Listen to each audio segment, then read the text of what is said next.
on the enemy side. This is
the defensive heroes, most of their lineup is aggressive in nature. So how do they plan on keeping their Weaver alive? That is a big question mark in my mind. Especially if it's a core. If it's a support, that's still fine. There are still ways you can play with the position for Weaver, especially against melee supports like the Clockwork, although it's probably going to be hard to disable the Clockwork.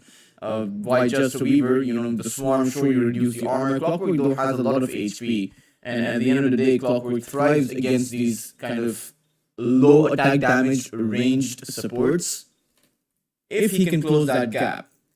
At the same time, Weaver is difficult to take down because if you're good enough with the Sakuchi, or rather good enough with the, I would say, movement, you can just run out of the cogs. Still going to get hit by one of them, but you should be able to use the Sakuchi to run out of them entirely. Carstensz banned the Queen of Pain as... Still waiting on the last core pick for both sides here. Now, the Underlord pick is actually a pretty good one, I think, for Atlantis. The roots that they have, the overall disables, sure, they're not a lot between the Underlord and the Spirit Breaker. That's all they really have right now. But the Requiem of Souls added on top of the Pit of Malice, perhaps that is what Atlantis are playing for. Carstensz don't come in with that big team fight disables, right? They have some great pick-off potential, though. The Ursa, the Razor, the Clockwork, Batrider. I mean, Batrider and Clockwork, both of these two heroes are designed for pick-offs, right? PKB Piercing Stun, the Batrider can disable that Requiem, even the Clockwork can disable the Requiem, you know, with just that hookshot. Even in a scenario where you have a BKB, your Requiem may still be disabled. And then, of course, the Battery Assault 2 can... If the Clockwork's on top of the Shadow Fiend, there's no... Even with the Yasha and Kaya, even with a potential... You know, maybe a few heroes with him is going to be the key. 5 seconds remaining.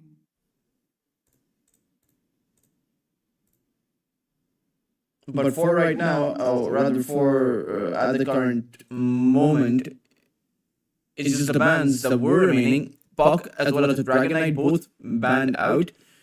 And let's see what Carstensz have to offer. I mean, this is most likely going to be a mid lane pick, right? Because you want to send the Razor down towards that off lane, build the Guardian Reeves. Carstensz gonna have a good time.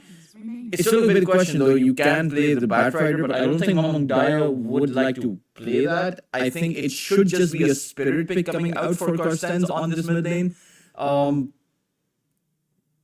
Nothing too surprising or nothing too overly ambitious. I think the Spirit pick, even though you have that Spirit Breaker on the other side, I think the Spirit pick does fine in this scenario. As they do go for the Ember Spirit, and this is actually a pretty good lineup. I mean, they added some more disables, they added some more magical damage, they already possess that physical damage. So Atlantis sees the December Spirit, they see the entire lineup for Carstensz, and the big question is always going to be, is this Shadow Fiend mid, is this Weaver the carry, or is it a support Weaver? And in the case it's a support Weaver and the Shadow Fiend's the carry, who do you go for? It's Atlantis that's going to be going for a Morphling. That is, well, that is one way to go about it for sure. I would not have imagined a Morphling pick. I mean, I know that Mango Rose really likes to play that Morphling, but the problem here is the fact that you're playing two very greedy heroes here into a lineup that is going to be online very fast. This is a mid-game oriented lineup coming out by Carstensz, as it is tricky for Atlantis to make this work.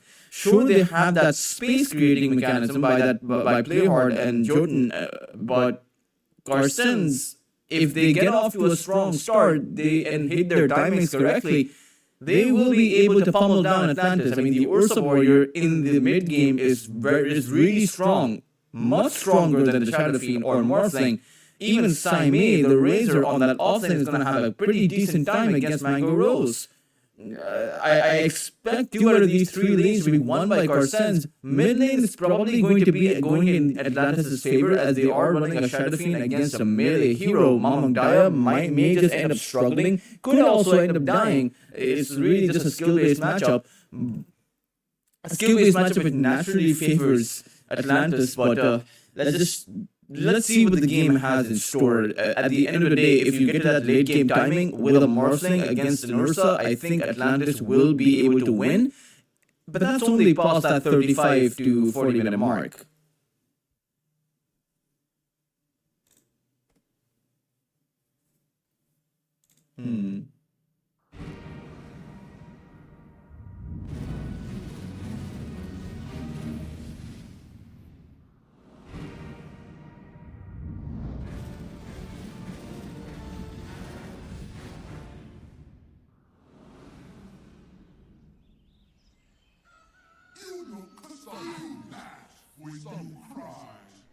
You always love a Southeast Asian competitive game where when the game starts, it's just the voice lines, right? The voice lines start coming out.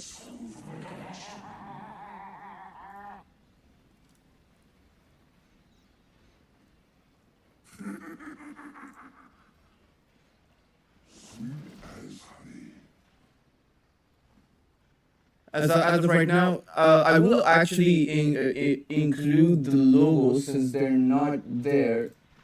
There we go. Now they're there on your screens. It should be visible for all. Carstensz on the Radiant side, Atlantis on the Dire. Of course, we all knew that with the draft, but in the game, it can be confusing for the newcomers who join the stream.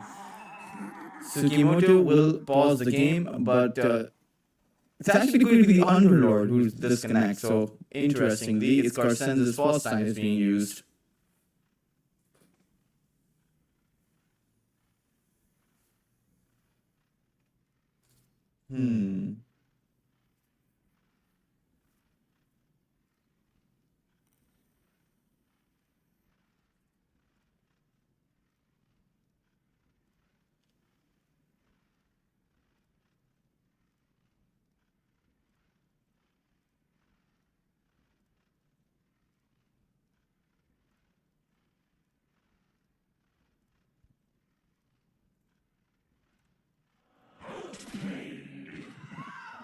Well, Najo will reconnect.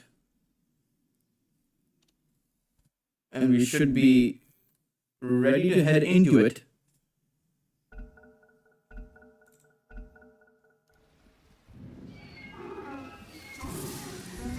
Play hard. Well, he got hit by that flame break, and in between the full 5, there is no escape for the Spirit Breaker. Play hard is going to go down, and it's going to be the Ursa Warrior who will draw first blood. Pretty easily done by Carstensz, as they only really had to just walk in there. Dreamocell able to make it work. Well, The battle begins. There is an aggressive observer ward planted down by the dire side towards that Radiant tier 1.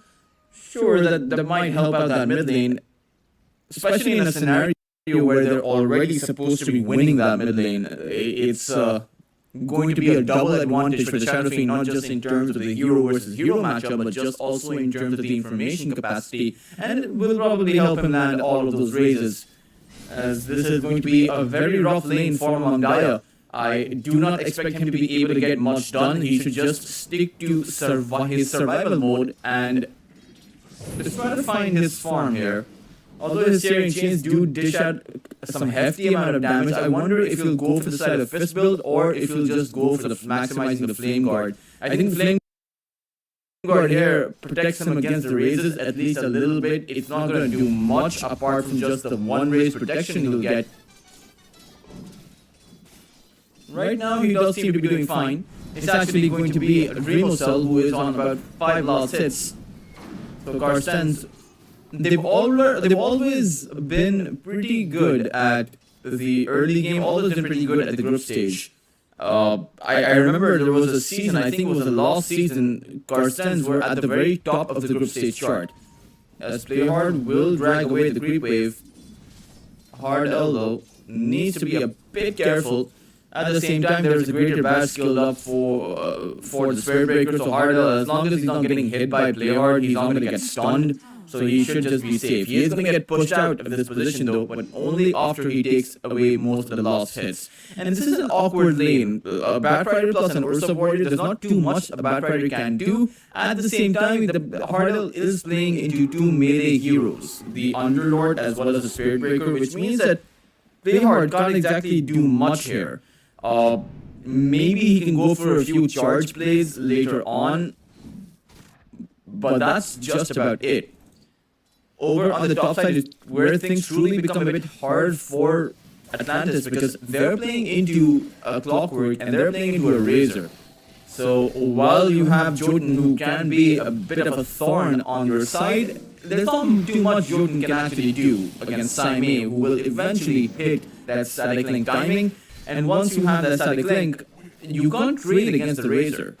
Sure, it's a very high cooldown, so Saimei doesn't have that ability to reliably use, but Tsukimoto can, capture Jotun inside of the cogs. Maybe they can bring in a sentry or two. They already have a sentry. So Jotun does need to be a bit careful. Right now, it's Mango Rose who is going to be captured inside of the cogs and just whacked around in between of them. Will be okay. As Jotun goes towards the Lotus, Saimei should rather protect his Clockwork. He will start to come in with a Plasma Field. Jotun, though, he will be traded. Tsukimoto fell down first, but if Mango Rose will waveform forward, Saimei is nearly guaranteed to fall. He is dead. Does not have any more HP on him. Only 28 HP available. One more hit from Mango Rose will do the trick. And is that going to be... No, that's only going to be one a solo kill. It's not going to be a double, which would have been pretty nice to have.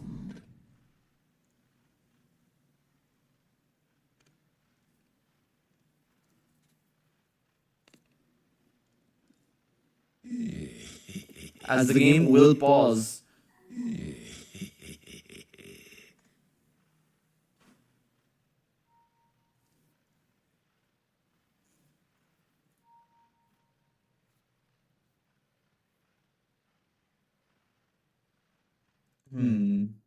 Wonderboy also dropping pretty low on the mid lane, evened out in terms of CS. It's going to be interesting. And Saimei play that really greedy? He decided to go for the one last hit instead of helping out his Clockwork inside of the Lotus. That is a very greedy play in a scenario where he could have helped out his Clockwork earlier and they wouldn't be stuck in this position. They might have been able to come out with a kill on Jotun first.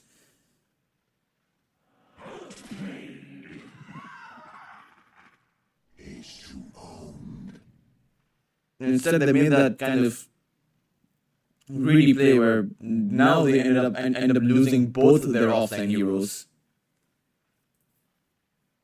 But I suppose it's alright. You don't lose that much by giving one single kill to the Morphling.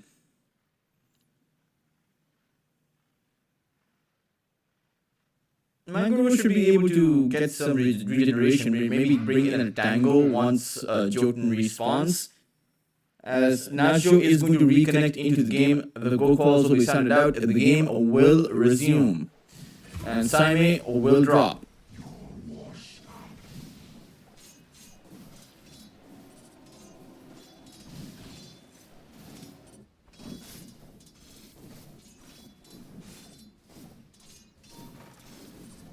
Mamang Daya.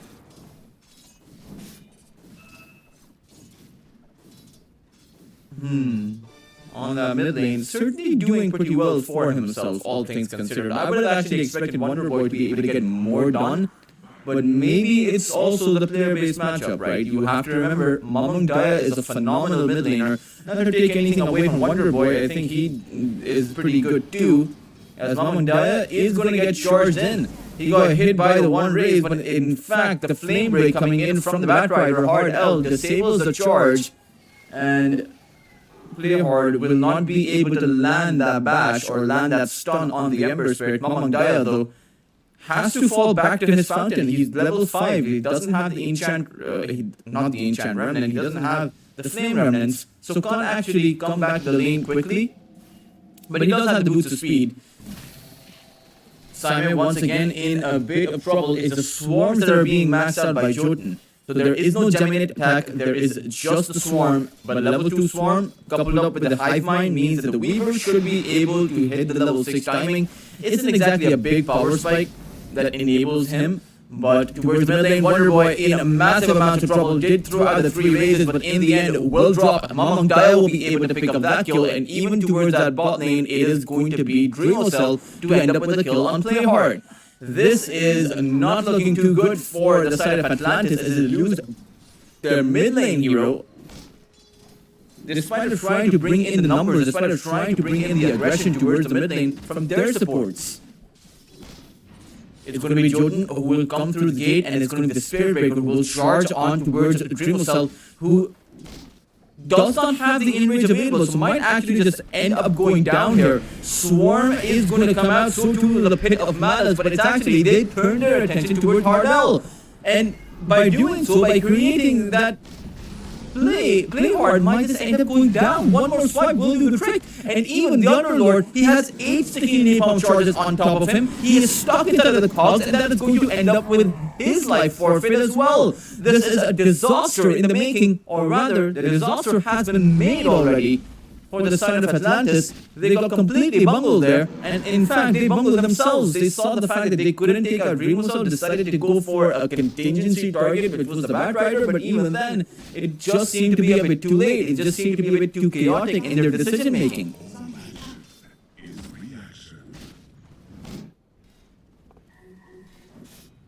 Mamang Daya.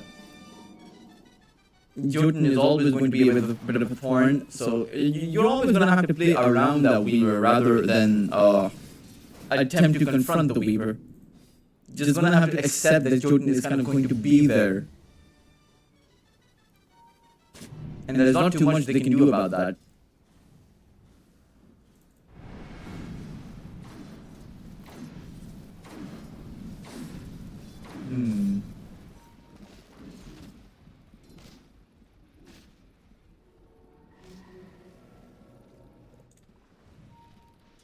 Radiant are scanning.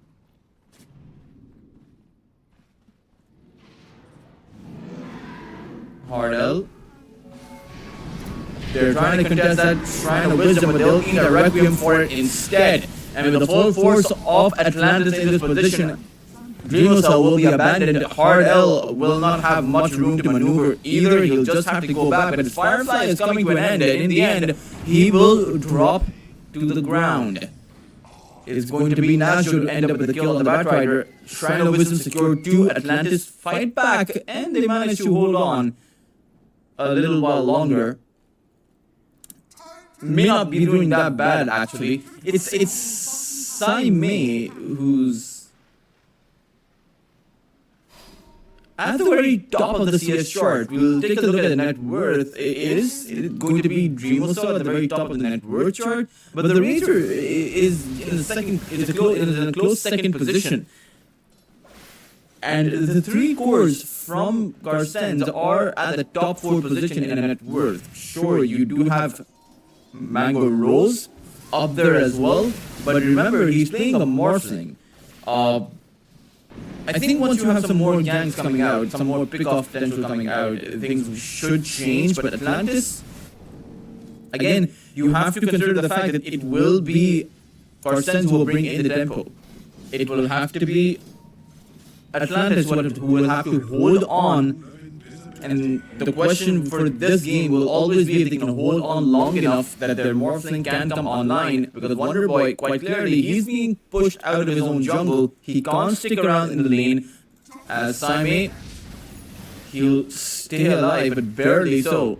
He does have that salve as well as that magic wand.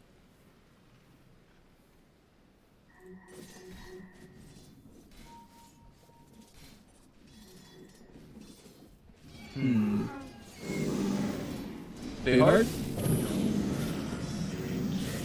is going to be pushed back and forth, but it does just seem like he's getting pushed back. Will go down. Mamang Daya did get hit by the swarm, but there's no real follow-up coming in. Well, I mean, there's the one raise, but the Flame Guard just absorbs it all.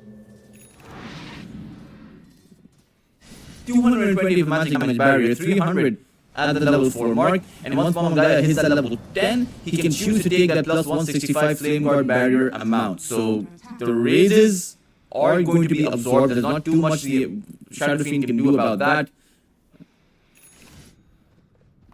Play hard goes in for yet another charge. Did get hit by the Storm Surge, and every single time the Storm Surge gets activated in a position where Saime isn't targeted by any spell, you know it's because of that charge.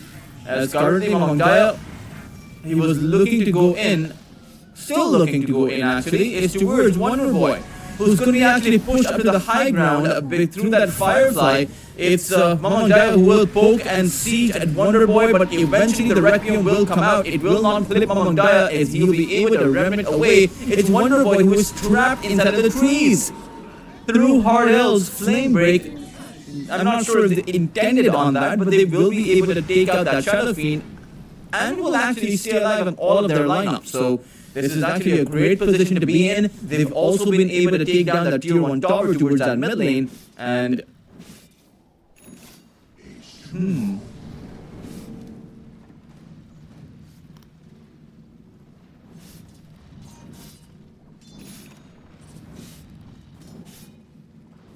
overall, not too bad, not too shabby.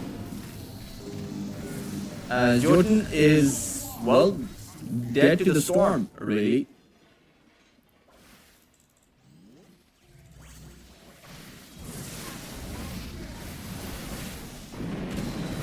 It's Mango Rose, the one in trouble right now. He will be going for a teleport away, but will not be possible. The Searing Chains are going to kick in from Mamang Daya, and Z is going to be on a killing spree. The mechanism built up for Saime at 3,000 net worth advantage right now for the side of Carstensz, and things only look to be building up for the worst for Atlantis.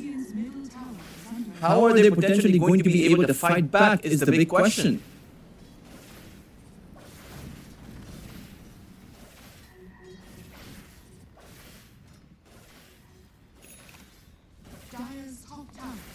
Another tower being besieged. Meanwhile, Mamang Daya, he's there towards that bot lane to take that bot lane tier 1.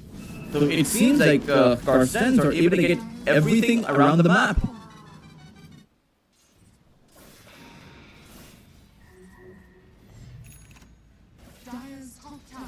Once the Guardian Greaves are up, and they'll be up very shortly, it's just a matter of the parcel being received. Play hard.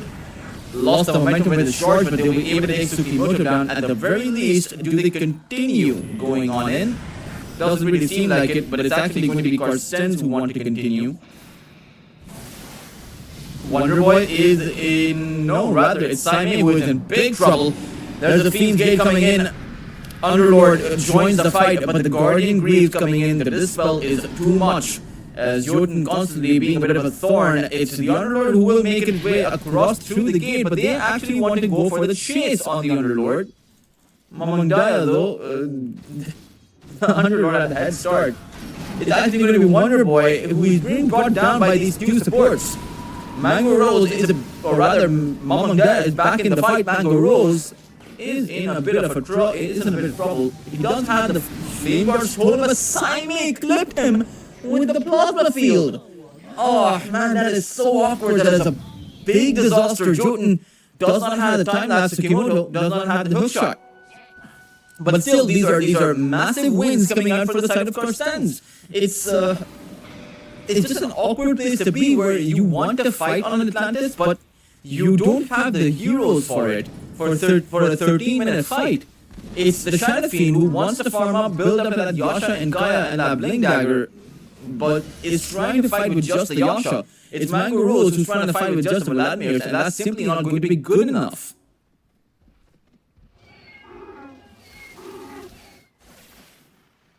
Dire are scanning. Dire's top tower is under attack.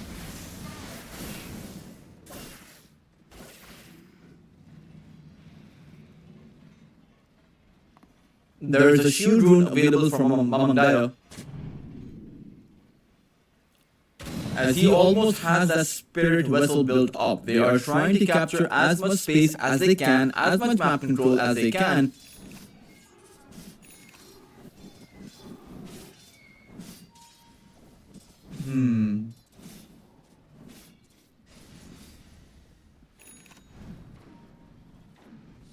Dreamo Cell is in possession of a very early Battle Fury. Not at the 14-minute mark, I believe he got it earlier. As the Ursa Warrior, I mean, it's really not possible to take him down unless you bring in some heavy numbers. It's going to be Playhard who is stuck inside of the cogs. Searing Chains are going to be used. Playhard is most likely going to end up going down. Is just a support kill, but it's the way that they're getting these kills. It's just running around the map, running and gunning Radiant's bottom tower is under attack. Atlantis down. Are scanning. As Saime as well as Dreamo Cell, they're hunting for the Underlord. They won't actually catch him, they'll go through the gate. They want to take Mango Rose down, and there's no Bling Dagger, but the Searing Chains will allow Hardell to actually close that gap. And look how easy it is to cut through Mango Rose. Honestly, did not look hard at all. Tsukimoto in a bit of trouble. But did get hit by that Nether Strike, and the Requiem from Wonder Boy comes out, able to get a kill on the Clockwork. As Mamangdaya, he finds Wonder Boy, so this is not good. This is a bad trade for Atlantis. They get a support, but they lose their mid laner.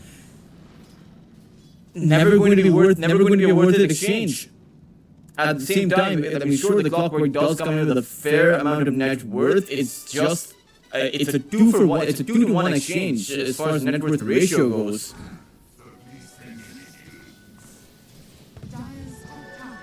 Play hard as well as Jotun caught out.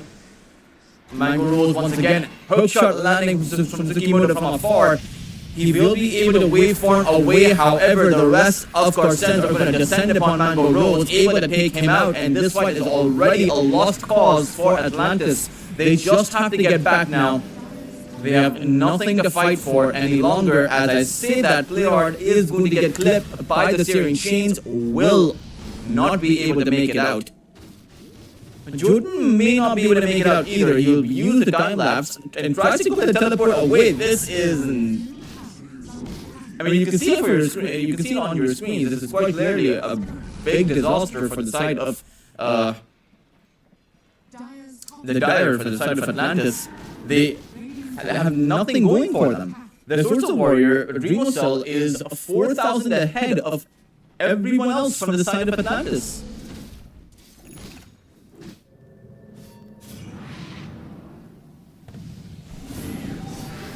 It's Mamangaya, who is caught in this time around as steering chains coming in from the Underlord, or rather from the Morphling. Playhard has another strike, and so they should be able to pick up a great kill. Mango Rose was also the one to get the gold from all of that, so it's a fair bit of a net worth infusion into the Morphling. That is what they need to do. And now the Morphling is tied up with the Ember Spirit in terms of farm. I think if you can get more of this done, you might be able to mount up a comeback, but you're going to have to wait for the 5 minutes. Dreamcell is in possession of that Aegis now. A target that you could not have contested in the first place. You just have to let that Aegis go. Hardell will grab up Playhard, but it's the status resistance coming in for Playhard which will keep him safe. At the same time, he turns it around for a few bashes and will be able to take Hardell down.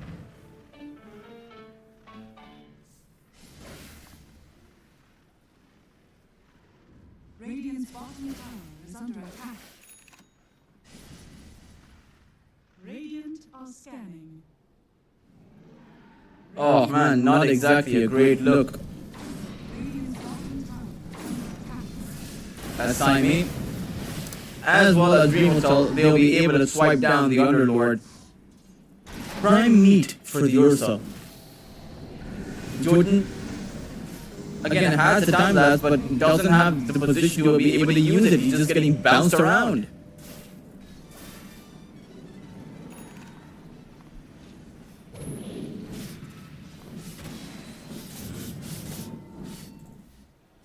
Mango Rose is very close to his Manta style. Maybe when he gets to that, I mean, he can disjoint away the steering chains or dispel away the steering chains.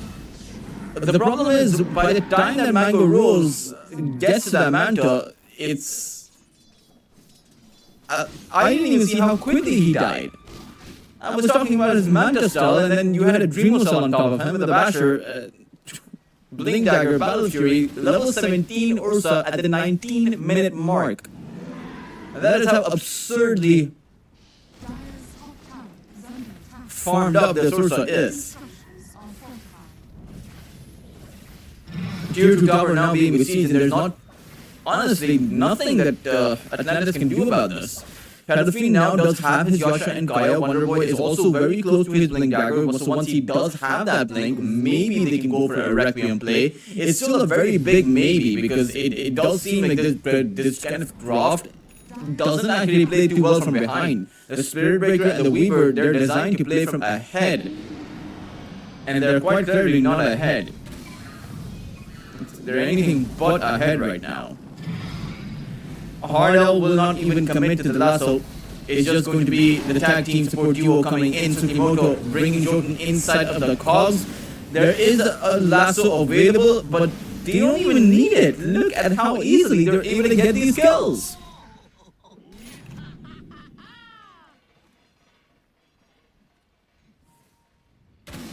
Dire's bottom tower is under attack.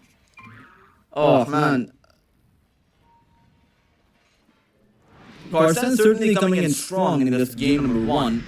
As there is going to be a bash landing, and Nasho will realize that a Shrine of Wisdom play. I mean, it was a desperate attempt to get something done around the map. I understand that, but I think you give away more experience than you actually receive for your team. And you give it to the one hero that you should not be giving it to. It's the Ursa who will be able to hit that level 20 mark very early on.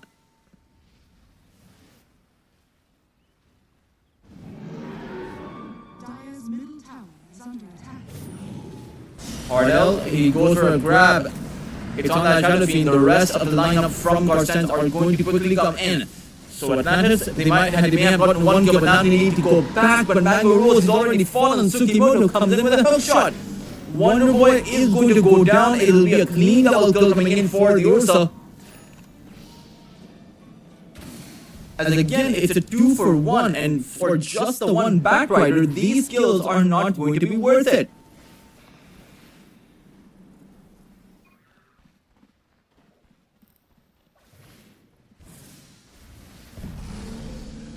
Dreamcell entering that tier 3 high ground position, not too sure if that's where he really wants to go, because ideally you take out the tier 2s first, and sure, you may lose the Aegis, but you're not in much danger of actually dying. You don't need that insurance policy. 9-1 on the Ursa. Saime, he's also 4-1. He died very early on in the first 2 minutes, but has not died since. And even Mamang Daya, he is 5-1. So the 3 cores from Carstensz, they've only given away 3 deaths. The majority of the kills that Atlantis have acquired have just been on these supports. As Cell's BKB does activate, but Tsukimoto comes in with a long-range hook shot. Unfortunately, Cell does not have the appetite to continue that fight, so we'll just go back.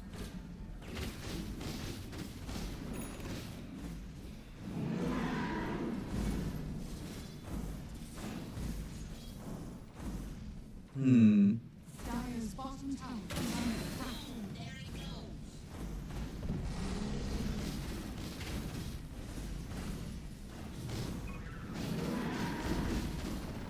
Last year, Ruda were being ripped apart. 17,000 network advantage at the 24-minute mark, and this is going to be a very rough defense of the Ancients game. I mean, this is just going. It's a 4-1 draw, which has completely collapsed on top of itself. In the end, Mango Rose, he needs a lot more items than the current ones he possesses to be able to actually fight back. Radiant's top He's tower 7,000 behind the Ursa. Right, so it's a bit obvious that they're struggling right now. What's not obvious is if their struggles will ever come to an end, at least in this game number 1. Ideally, they go back to the drawing board and pick up a different draw for that second game, but that's still a few ways away from now. It does seem like Atlantis have the appetite for yet another team fight, as they'll go for a smoke of the sea play. Remember, Wonder Boy has that blink dagger, so if they get the jump on someone, they should be able to burst him down. It's going to be Cell who will get hit by the Requiem and will actually be brought down. This is great for the side of Atlantis. But now the big trouble starts, as it will be a lasso coming in. Saime joins the fight. Shadow Fiend will be able to teleport away though. So this is actually great for the side of Atlantis. Jotun may fall here. He does have the Tsukushi, so has a chance to actually live. Mamangaya will come in with a side of fist, taking out the Weaver. But Hard L goes down to Mango Rolls. That's a total of 3 kills that Atlantis have gotten, and they've only had to pay the price for it with just the 1 Weaver.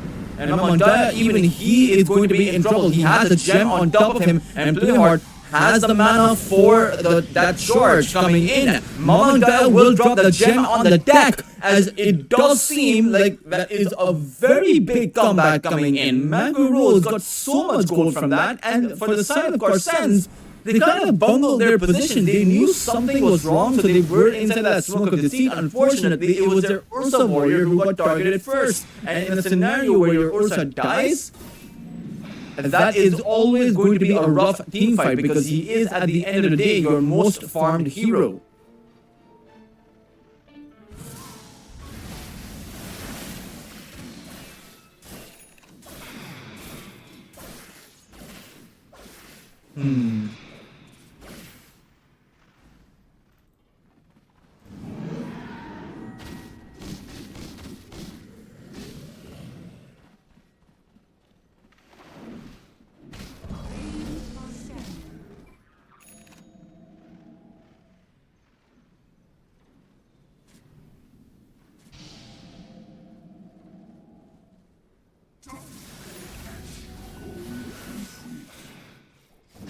Cell picks up 3 bounty runes that his team did not take, as Jotun plans on a very aggressive Observer Ward, which will immediately be rewarded. That Observer Ward play was a bit too obvious for Carstensz, as it appears. Radiant's bottom tower is under attack. Radiant's turret has been killed. Trying to hunt a Weaver is probably not the right idea. But Roshan, that is probably perhaps the best idea for Carstensz. The only question is, the Atlantis do have the Requiem up, so do they possibly come to defend us? Wonder Boy was able to grab up an entire Aghanim Scepter at the back of that last one team fight. Radiant's bottom tower is under attack.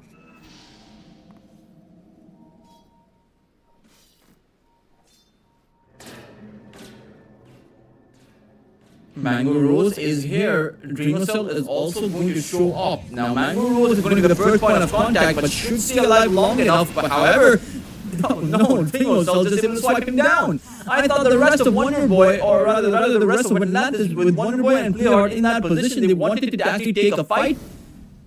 But in the end, they just end up losing their Morphling. They were also able to deny away the tower, as the Weaver needs to be careful not to get grabbed up with the lasso. The follow-up would be too much for the Weaver. Radiant's middle tower is under attack.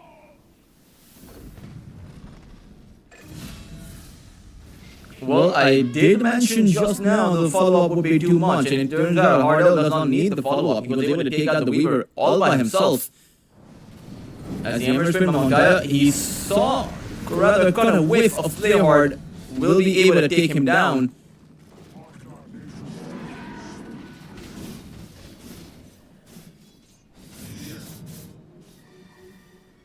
And once again, Carstensz are back with the lead.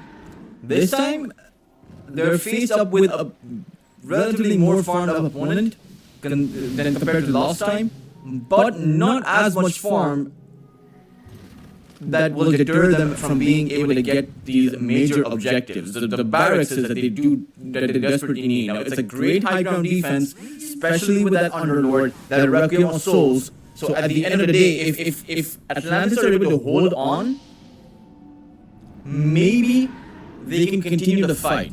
But the banner has been placed down. Oh, good notice use. Dreamer Cell does go in though, and he has that enrage available. It is going to be Nasho who will get ripped apart. Wonder Boy still not going in with the Requiem, but thinking about it, he could take out Hardell if he wants to with the Requiem, but they need to get the cores down. Sai Mei is super tanky with the Crimson Guard as well as Guardian Greaves, as Mount Gaia has the shield rune, so right now it seems to be difficult for Wonder Boy to go in, especially without their frontliner. Without the Underlord, they have no tanking potential.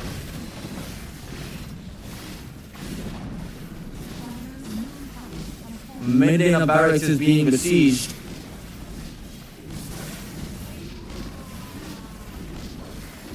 As Atlantis are kind of forced to watch by right now. Has fallen. Dire's middle barracks has fallen.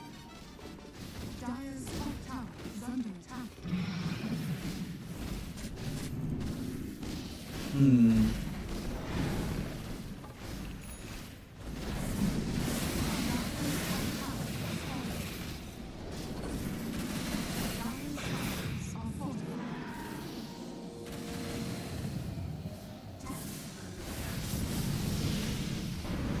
Dreamer Cell wants to jump in, has that enrage as well as that Aghanim Scepter, so he can activate that enrage if he gets hit by that Requiem.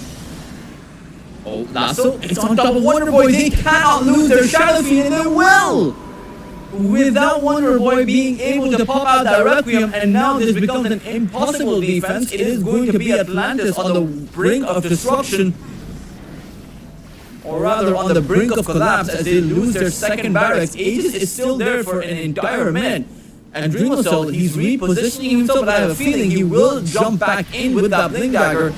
It's actually going to be Tsukimoto's hookshot coming in, holding in the Underlord inside of the cogs, and he will be swiped down. At the end of the day, Mango Rose does not have the damage even though he wants to dish out the hits. GG will be called, as it didn't seem like Atlantis had much more left in the way of trying to fight back. Losing Wonder Boy was the last straw that broke the camel's back, and for Carstensz, that is going to be the first game win in this best of 3, and they look pretty indomitable. I mean, they looked super strong right from the drafting phase, and just from the way that they played the game. They got all of the early game kills. Sure, they didn't lose their offlane heroes to Mango Rose, but everything else was going in favor of Carstensz. I think for the side of Atlantis, they need to go back to the drawing board. They need to draft just a little bit differently instead of going for these squishy Weaver support picks. Go for something which can provide some actual save for your hard carry if you want to pick something up like a Morphling. And instead of so much greed like the Shadow Fiend plus the Morphling, maybe you should stick to stable meta picks like how Carstensz are playing it. They picked an Ember and an Ursa. That's how, it's basic, but it really works. Let's see whether or not Atlantis will be able to force out a game number 3, or if Carstensz will simply sweep them under the rug. We will resume with Lunar Snake Trophy Season number 6 right after a short break, so don't go anywhere, guys, and stay tuned.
been inputted into the game.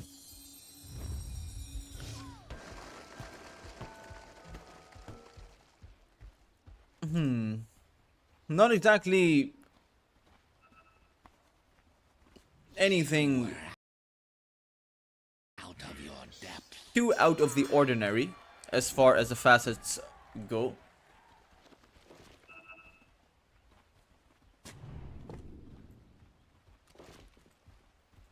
But right now, play hard.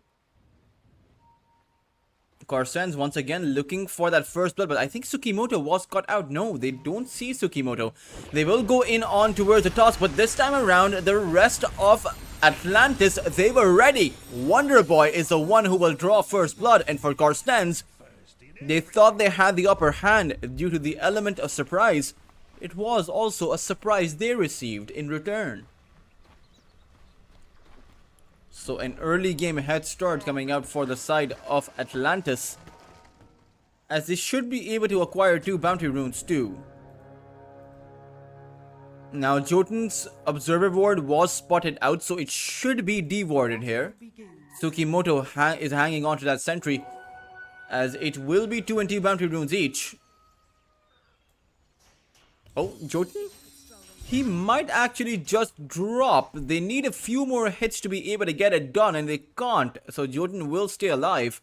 And the Puck, does he have a sentry incoming? It doesn't really seem like it. Did no one spot out the fact that this observer board was planted down? I mean, they should have. That is a bit of a lapse in judgment.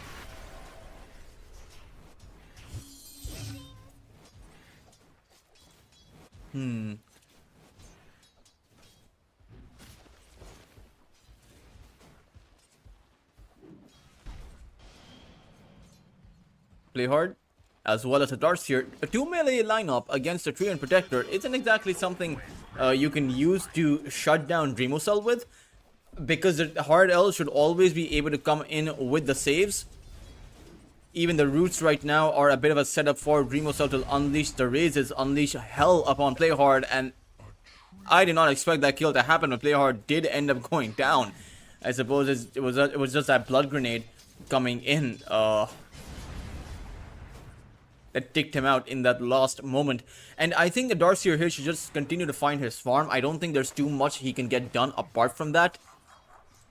I think this is pretty much a game where you farm up on your Viper, you farm up on the Darkseer, come in with auras, and then just overrun the other side with. You're going to have a mid-game timing that is going to be really strong, that maybe Carstensz can't fight back against, because Dreamocell will be farming up. Slardar is most likely going to be shut down and will not have that early Blink Dagger timing.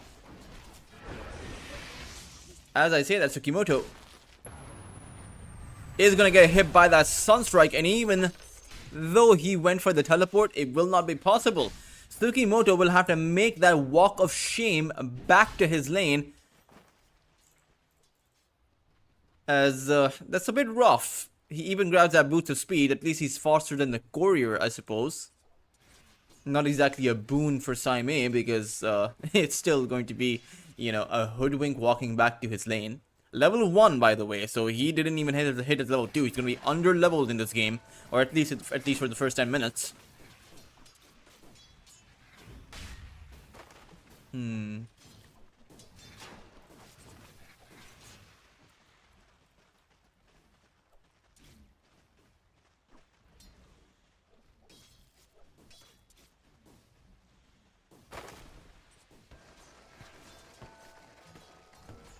And the only question is, how do you stack up against a Jakiro Viper lane? It just seems impossible.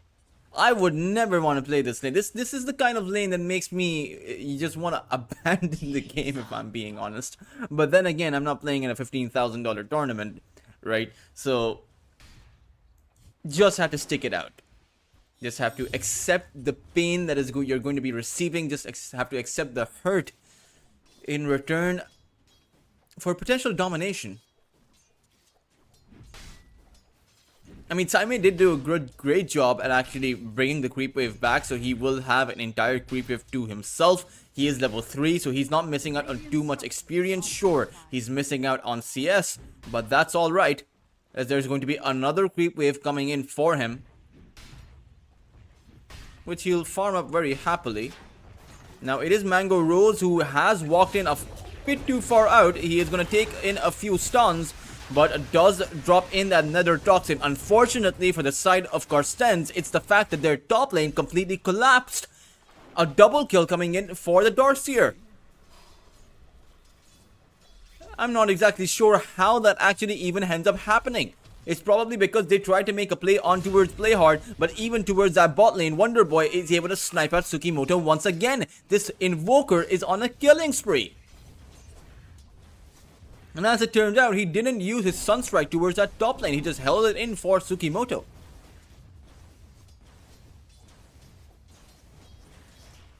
Not exactly a great look for the side of Carstensz so far. I mean, 5-1, already down 1,000 in terms of net worth. We knew this would happen early on, but did not expect it to be this brutal. Did not expect the fact that the Carstenz's safe lane would also collapse, considering they have the protection necessary.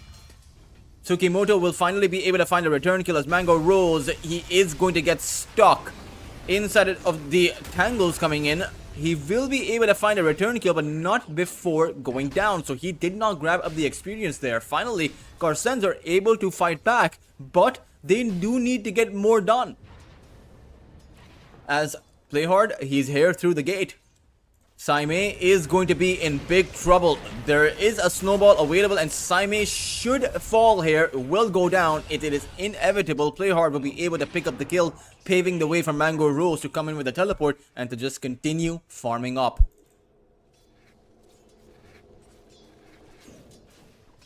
And the Tusker goes on his merry way towards that top side. Mid lane is probably a lane we haven't seen so much. It is the Puck versus Wonder Boy, and they're pretty much going toe to toe. But when you consider the fact that Wonder Boy has 3 kills, he's quite clearly ahead in terms of net worth. Now they will take out that Observer Ward that was standing towards that mid lane, but it's the Observer Ward was gonna fall anyway. Oh no, Dreamocell again sniped out by Wonder Boy and his Sunstrikes.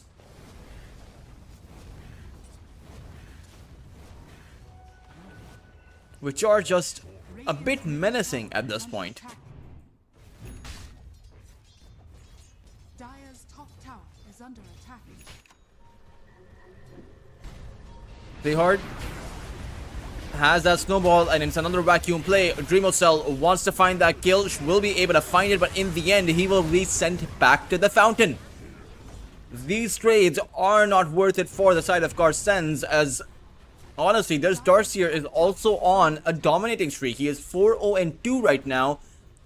Wonder Boy is, Wonder Boy is 4 kills ahead too. And this is an even bigger snowball than what Carstensz managed to achieve in that previous game.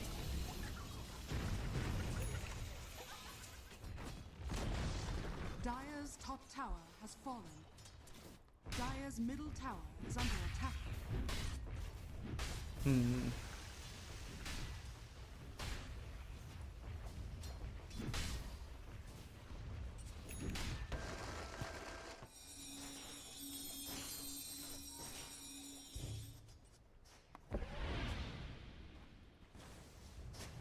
Radiant's middle tower is under attack.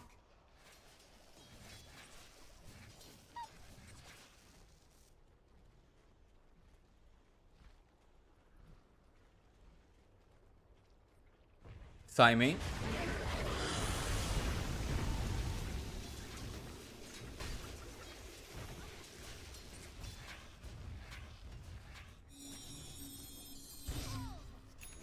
Mamang Dayo in a bit of a trouble, or rather in a lot of trouble, will be able to jaunt at the very last second, and a Sunstrike from Wonder Boy is not going to land this time around. Dire's structures are fortified. It's still momentum reversal that they are looking for. Jotun will be going down here. A crush to catch him out. And there are 4 heroes here. They will be able to find the Jakiro. Unfortunately, they're not able to find much else around the map.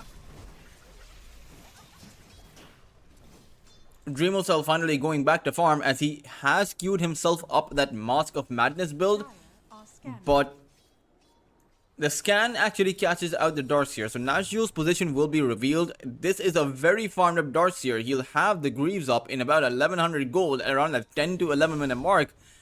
And honestly, there's nothing you can do to stop this. All 3 cores from the side of Atlantis are at the very top of the net worth chart. Mamang does jaunt away, living armor does kick in, but all of that protection is not going to be enough to keep him safe. He is going to fall. Radiant's bottom tower is under attack. As Tsukimoto falls towards that bot lane, Mango Rose able to pick up a solo kill on him. And much like the 3000 net worth advantage that Carstensz had in that previous game around the same time, Atlantis have it too. Atlantis can fight back. In some ways, a bit harder than what Carstensz were able to do. Now at the same time, you do have to consider that Carstensz are, or rather Atlantis are kind of playing against the clock. You are playing a Viper carry. At the end of the day, Shadow Fiend is going to be much stronger than him. Tsukimoto won't be able to run. It does get clipped by that ice path.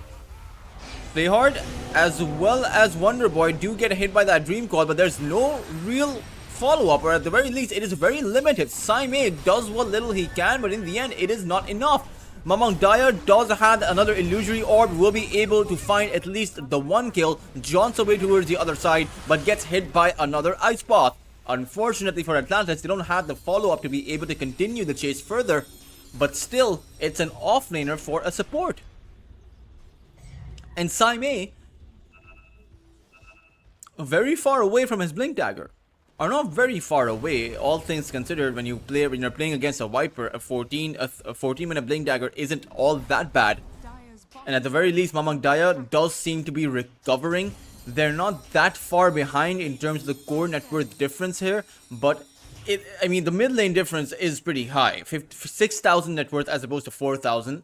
The Invoker's 2,000 ahead. Even the Viper is 1,500 net worth ahead. The off lanes are also 2,000. Okay, so this is actually, I take it back. This is actually a very big difference in terms of net worth. This is huge, especially for the 11-minute mark.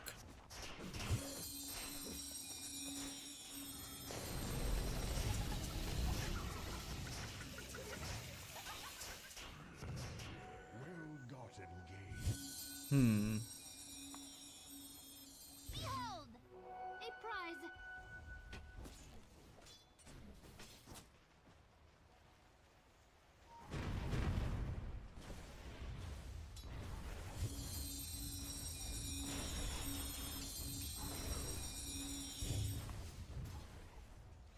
Mamang Daya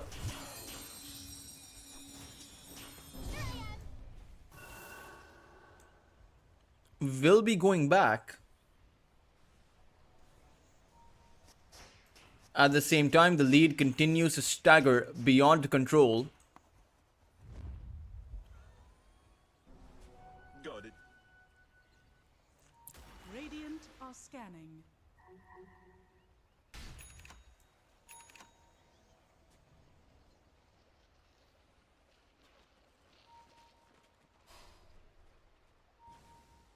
Mango Rose Dire's top tower could be in is under potential danger. However, the teleports could also come in. It just depends on how quickly they make this play. They will start things off with the Waning Rift. Teleports are coming in, but they've already been able to take out the Viper, and now they're on the retreat. Great kill coming in from Carstensz. They find the right snipe, and they realize that no one really came in apart from this Jakiro. So they'll go in for yet another kill, and they'll be able to grab that too. Sunstrike will be off the mark, as Mamang Daya will stick around to live to fight another day. But towards that mid lane, it's going to be Hard L who is going to get punished. Chaos Meteor does take him out. Saimei comes in alongside that Bushwhack. It's actually a great setup coming in as Dreamocell joins the fight. The damage is not enough as that Ice Wall does hold them back. So in the end, they do lose Saimei, but Tsukimoto was actually able to take out the Darkseer. I didn't even see the Darkseer fall there. Mamang Daya goes back in to try and get a kill on the toss, but ends up getting rooted down instead, not respecting the fact that Atlantis are very far ahead. And even though they do get a few kills on Atlantis, you can't play that aggressive. Now when you know there's an ATOS available for Wonder Boy, maybe he didn't, maybe he just got it. But Dire's middle tower has fallen. you know what Atlantis just got? It's a tier 1, it's another tier 1 tower. It's actually the last tier 1 tower that they needed to get. Now once this puck hits the Witchblade timing, perhaps he'll be able to turn things around. But as of right now, it is just the side of Atlantis who are steamrolling ahead. Sure, they did find themselves in a moment of a brief pause because Mango Rose did die. But it's still a pretty good scenario. Now, they do have the Slaughter's Blink Dagger. Saime is holding on towards it. Unfortunately, Saime isn't going to be holding on to his life. He does find the Slitherine Crush and is trying to run, but does not have the space. Play hard with that snowball is able to close the gap. And again, Mamang Daya was thinking about jaunting back in, but decides against it. Behold! Dire's middle tower is under attack.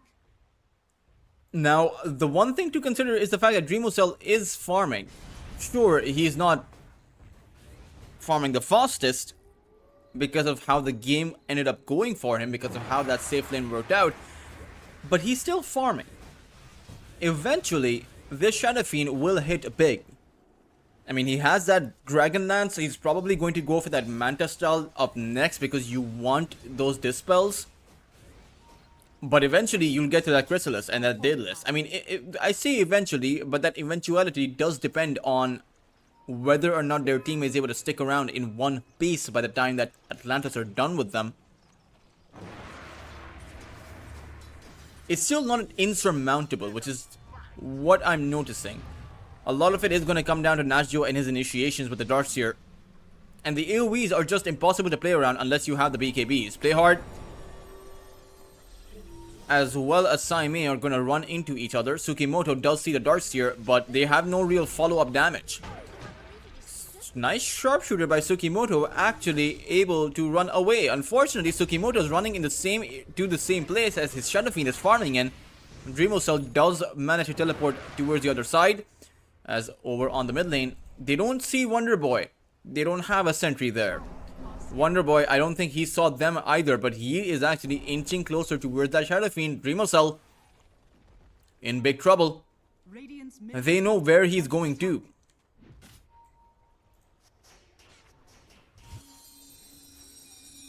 Wonder Boy won't see the illusory orb. Oh, but the Ghost Walk debuff, it's on Mamang Daya. Phase Shift is going to be able to keep him safe, but again, the roots... Oh, the ATOS was actually dodged. Nicely done by Mamang Daya. Saime thinking about going in, but Blink Dagger is going to be on cooldown. But Mamang Daya goes in for that Dream Call. They are holding Wonder Boy in, but immediately all of the teleports are coming in. Mamang Daya needs to be super careful here. He's holding on towards his ATOS, but now that he's used it, he is going to take a bow. Very overzealous attempts coming here by Mamang Daya. He should have just gone back when he saw all of those teleports. And the fact of the matter is, perhaps he was waiting for a Slitherine Crush that never came, but I don't think they would have had enough follow-up either. Tsukimoto's sharpshooter was on cooldown. And they have the Guardian Greaves, they have the heals coming in. Pretty soon, this Darkseer, Nashjo, is gonna have a pipe. is under attack.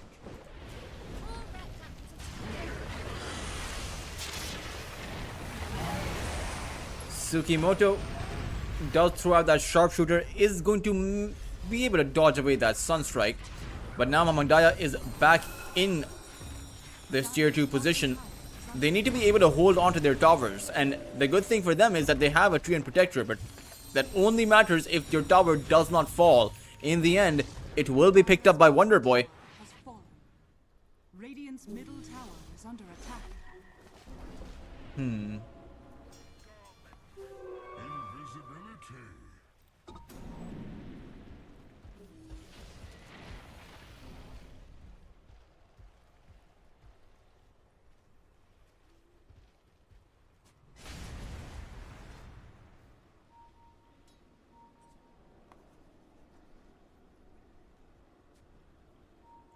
Dreamocell is... I wonder what item he is actually packing.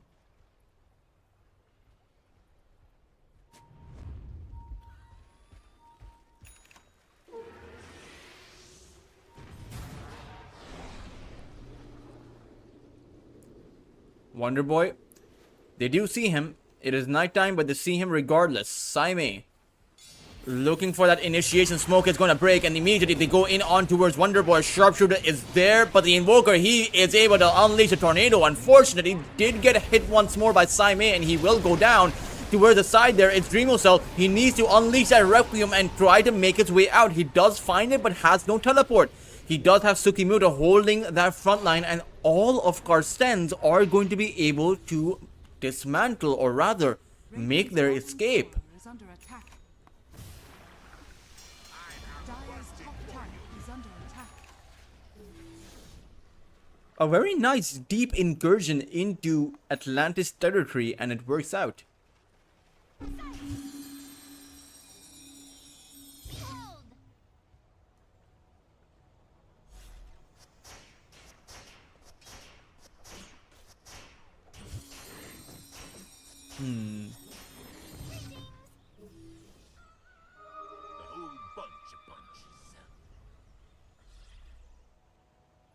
Radiant are scanning.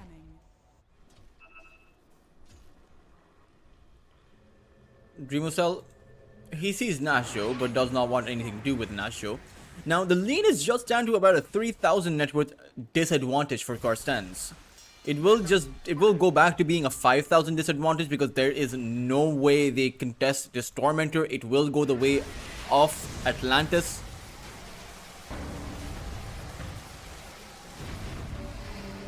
And it's actually going to be a 6,000 lead. It will be Jotun who will end up with the Aghanim Shard.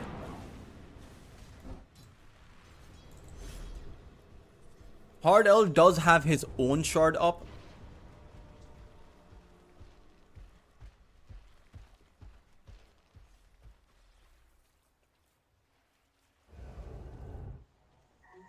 Mamang Daya, though, he has a Blink Dagger, so additional maneuverability, additional survivability for a hero like the Puck. As he takes apart the second tier 1 tower, slowly but surely, Carstensz are inching to a recovery. And I have to say, 21 minutes in with a Viper lineup, Atlantis are playing this very passive. Mango Rose continues to farm, is going for that Shiva's Guard, but I wonder if that amount of debuff is going to be enough to play against the Shadow Fiend. Tsukimoto, Radiant's middle tower is he under sees the Viper. Scurrying forward, throws out that Bushwhack. They have the Sharpshooter as well, but the Manta Style will dispel the breakaway. Mamang Daya throws out that Dream Coil, but they don't actually have nearly enough follow-up damage. It'll be Hard L who'll fall towards the side. Tsukimoto will go down too. Nasho will actually end up with a double kill. He got a kill towards the other part of the map, teleported towards the top side to help out as Viper, and got a kill on here too. Puck will get hit by the tornado, but will be able to jaunt out.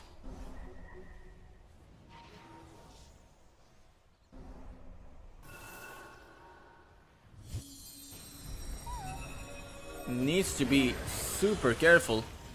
Will be able to blink out, as there is a pipe of insight readied up from the Darkseer. Oh no, this is a disaster, Saime. He is going to be able to start it off. Requiem of Souls does go out. Unfortunately, though, they don't have the space here. They do have the Overgrowth at the ready. They do plant it down. The Puck does come in from the side. Namadaya on top of Wonder Boy, who is taking in damage, but it's Dreamocell who is in trouble. He will Hurricane Pike himself towards the side, but Nasho is hot on the chase. They will be able to take him out, as Mamang Daya has not been able to find anything apart from the Jakiro that he does take out. But even Mamang Daya will go down. Mango Rose ends up with a triple kill. And it's a scenario where you have to ask yourself, why would Carstensz try to brute force their way through like that when they don't have the farm up on their Shadow Fiend? They need that BKB. Once Mango Rose is able to close the gap, the Shadow Fiend does not have any recourse.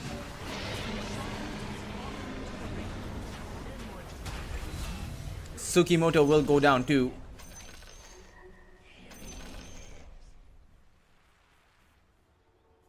I mean, it was an attempt to steal the Aegis, so I suppose that's always going to be worth it. A worth it sacrifice in any case. Nazjo has that Blink Dagger, can just create it, and once he... I mean, honestly, with a Blink Dagger on the Darkseer, this game becomes 10 times as hard. Radiant's top tower is under attack.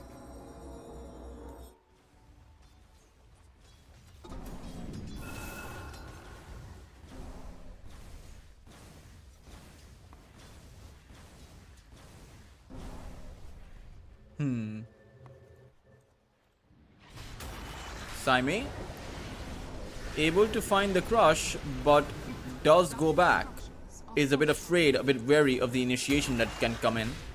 Dire's middle tower is Has the use, but isn't exactly a great game for the Slardar.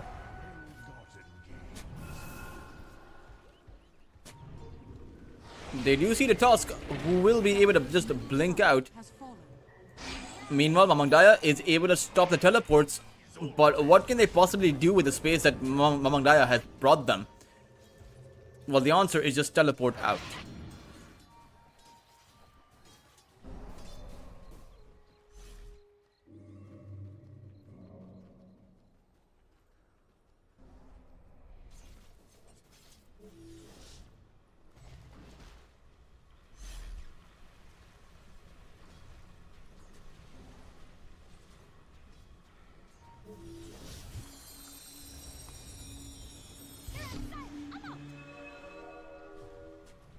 And Atlantis marking their path to the throne. It's a weird path, honestly. It's left and right, but you know what they want to go for. It is that tier 2 tower that they want to take out.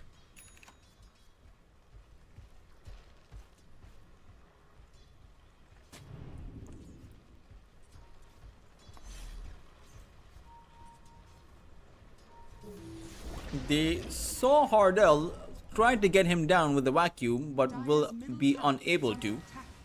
And I mean, you do have that BKB up for Dreamo Cell, but the only problem is if he gets hit by that vacuum, him activating that BKB may not matter all that much. Pretty soon there will be Mango Rose with an Eye of Scotty.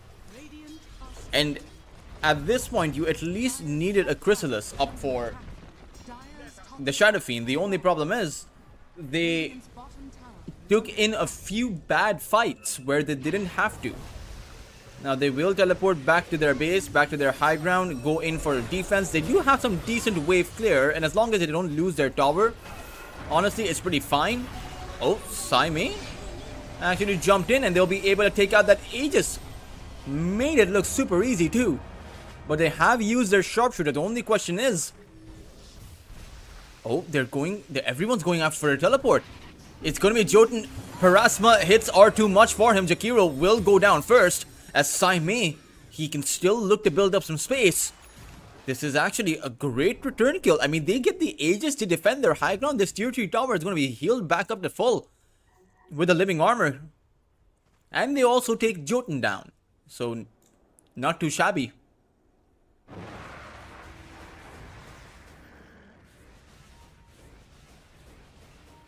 Shadow Fiend is also going for that silver edge.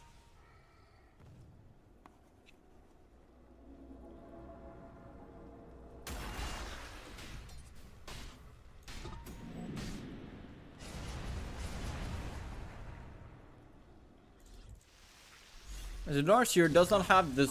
The shard up is actually going for that Lotus. So again, will help them against these break mechanisms that Dreamo Cell is trying to build up. The silence from the puck. Honestly, the silence from the puck is probably the biggest spell that you want to dispel away. As they are hunting from Mamangdaya, who will be able to jaunt back. And they will still try to chase after the puck. He didn't go for the Shrine of Wisdom. Radiant's top tower is Mamangdaya finally kind of coming to his senses about how risky he can actually play without giving up too much.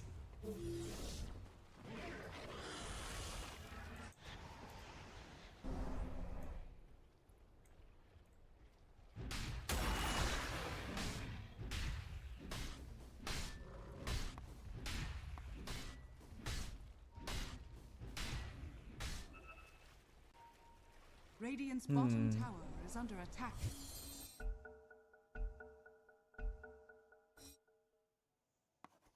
And that was very quick on pause. But Mamang Daya will realize it's his own Shadow Fiend that actually disconnected.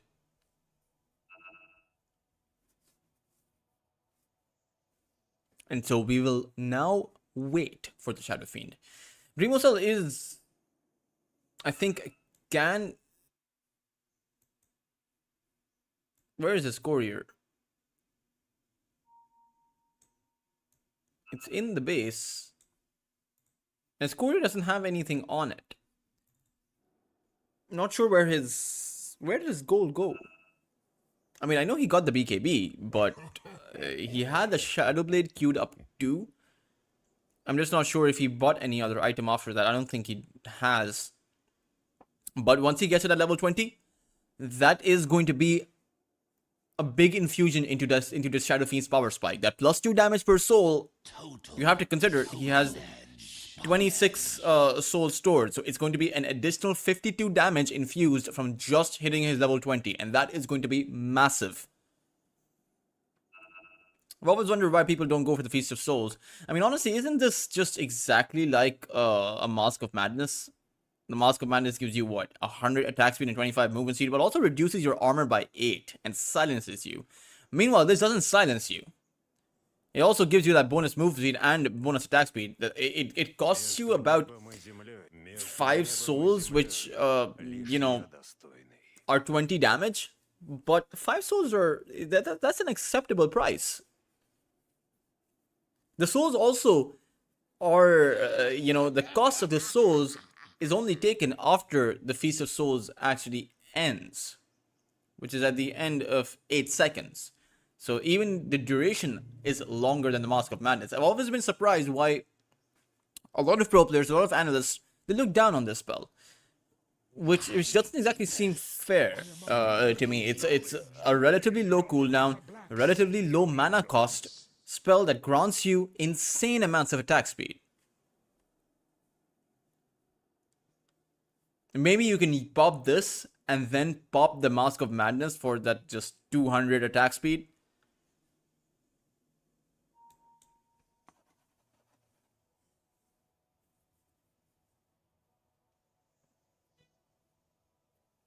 Oh boy.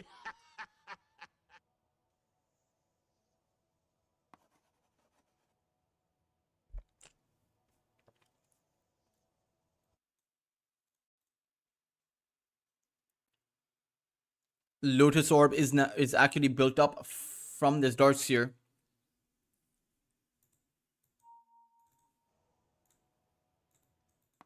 Meanwhile, Wonder Boy does have that Cataclysm, so now you know what they're going to attempt to do. In fact, it's a position where Mango Rose doesn't even need to do any kind of heavy lifting. It's just the vacuum into Cataclysm, and then they also have the Macro Pyre that they can throw that into to the Ice Path, the Shards, and that's just the Cataclysm. I mean, Wonder Boy, at the end of the day, he has a Tornado, Chaos Meteor, EMP. He has all of those spells because he's level 17. Most of his orbs are leveled up extensively, so it's hard. It's hard. It's sure it's at a 30-minute mark, just a 7,000 net worth disadvantage. But at this point, if Atlantis win a full team fight, then it's probably just going to be a 12,000-13,000 advantage. If Atlantis win a team fight, I think the game's kind of over at that point. I think coming back from getting wiped out at this point is probably really hard. Now, the one thing is, Dreamosel, you take a look at his net worth, he is at the second highest net worth position in the game. And he's playing against a Viper. So really, I think he's even stronger than the Viper itself. Or stronger than the Viper himself.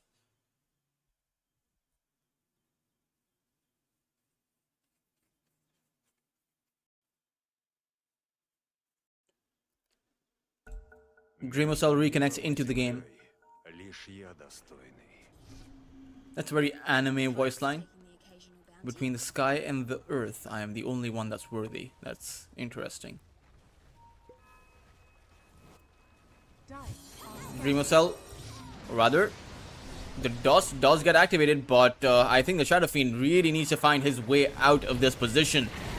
I think he'll have to pop his BKB But right now he is still holding on towards it. Does use the BKB, but unfortunately no longer has the space to be able to make his way out. Now Play Hard will be traded, but that is quite clearly not going to be worth it. I think Carstensz need to recognize that they are very far behind.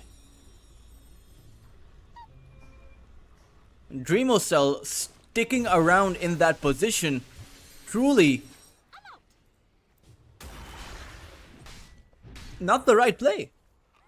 You saw the Invoker, but you saw the Invoker right next to his tier 2 tower. You know the teleports are going to be coming in. As Tsukimoto has enough mana for the Sharpshooter and the rest of his combo. So Saimei and Tsukimoto could attempt to go for the kill there. Since the Sharpshooter is around 975 damage, may be able to take the Invoker down. But as of right now, they're just going to continue to farm up.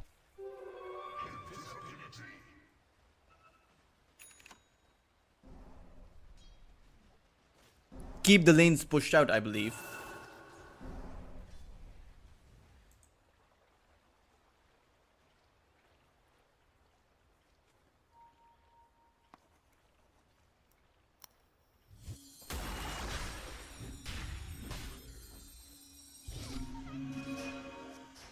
Oh boy.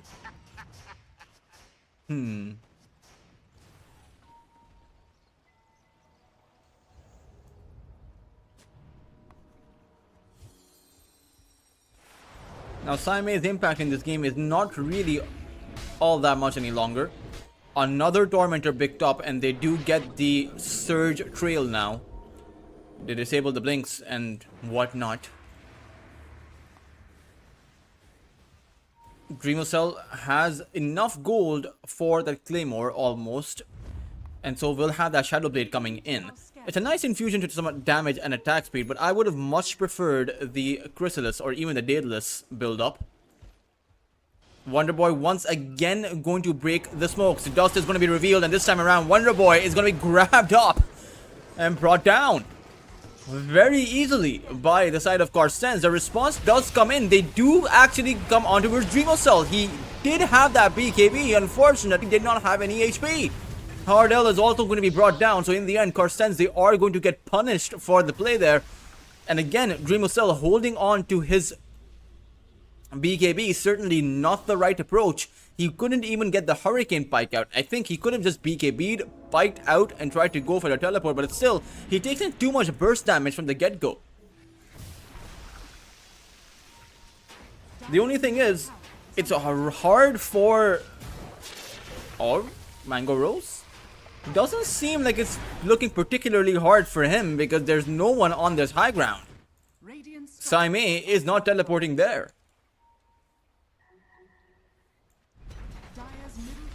He's picking to attack the tier 3 mids. Maybe he should be picking to defend it. Mamandaya does take out Play Hard, and that is essentially a solo kill. Almost has enough gold for that Aghanim Scepter. However, they do, or rather are able to acquire the tower, but they still go for a play on Mango Rose. Macropyre does come out, as it does seem like Carstensz will go back. At the same time, they can still go back in, because Dreamocell is respawning. Shadow Blade activated, and he does go forward, but still needs to acquire a few creeps before he can actually commit to some kind of a play here. He needs his souls back up. Now, Mamandaya with the Aghanim Scepter, this could be a potential turnaround. I say potential because it really just depends on the kind of space they're given in these fights. We all know what a puck can do in that late game scenario, and we are approaching that late game mark. Mango Rose, however, he is fully farmed up on that Viper. He's gonna hit that butterfly timing soon, and once Mango Rose has that butterfly, it's going to be super difficult to take him down. The butterfly means that Saimei doesn't actually have the luxury of being able to bash the Viper with just the hits, because his bash of the deep may just end up missing. It depends on if the auto attack actually lands. Roshan is going to roar, as that will be the second Aegis that Atlantis will be able to acquire.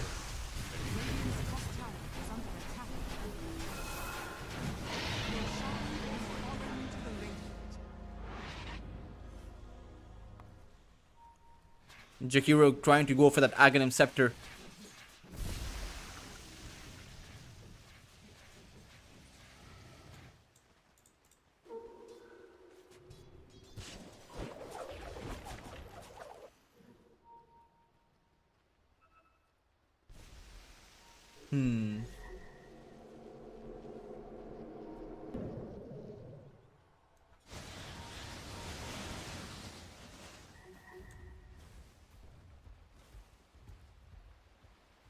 Radiant are scanning. Dire are scanning.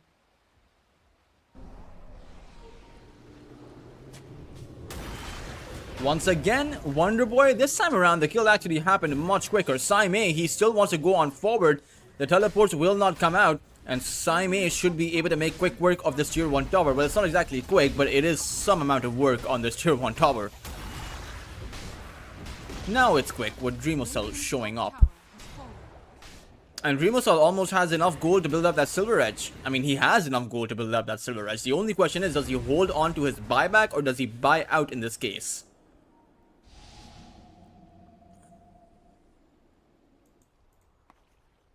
Saimei has enough gold for that Nullifier. These heroes are pretty, pretty stacked up now. And it's no longer an easy game just because of the fact that you have these, just because you were snowballing in the early game.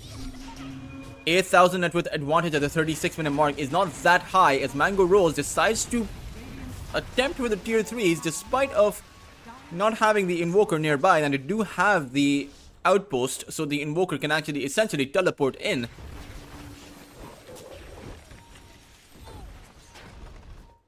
While Dreamocell attempts to cut the wave. But it's super difficult. The banner is going to be planted down. And the creeps, they're not going in anywhere. It's actually going to be Tsukimoto held in. He does manage to force stuff away, but Playhard, he has him under wraps.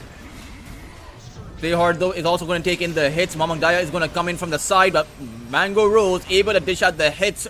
Dreamocell trying to make his way back to the fountain will be able to do so, but towards the backline, it's Tsukimoto who has gone down. Mamang Daya does find the kill on Playhard, now needs to find the jaunt out. He will be successful in doing so. Dire's bottom barracks are under attack. But still, they've lost the 2 lanes of barracks, and with the full cycle of Weiss on the Invoker, this game has turned from hard to nearly impossible. It's going to be done and dusted pretty much, and it seems like Mamang Daya and Hardel, they are going to take a bow. Even Dreamocell, no BKB available. It'll be up to Saimei to build up some kind of space as Dreamocell decides to dish out the damage. Mango Rose has that Aegis, so he has that second life even if he falls right now. It'll be Mamang Daya who will come in with a buyback. A Nullifier on Mango Rose, so the Corrosive Haze dispelled away easily enough from Nashjo. As the tower is going down, Dreamocell though coming in with a Requiem, but got hexed up. Wonder Boy will be able to spot that Shadow Fiend out, and even though Mamang Daya does take out Jotun, there is no buyback on that Shadow Fiend. And as Mamang Daya loses his life, that should just be the game there. GG will be called. Carstensz will lose that second game, and it will be Atlantis who will force Carstensz to a game number 3. Radiant victory.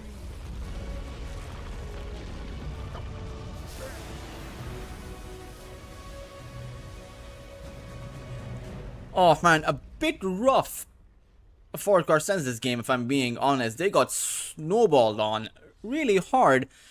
Atlantis just played that really well. They recognized that, a few draft adjustments and they can stand toe-to-toe against Mamang Daya, against Dreamocell, and they were absolutely correct.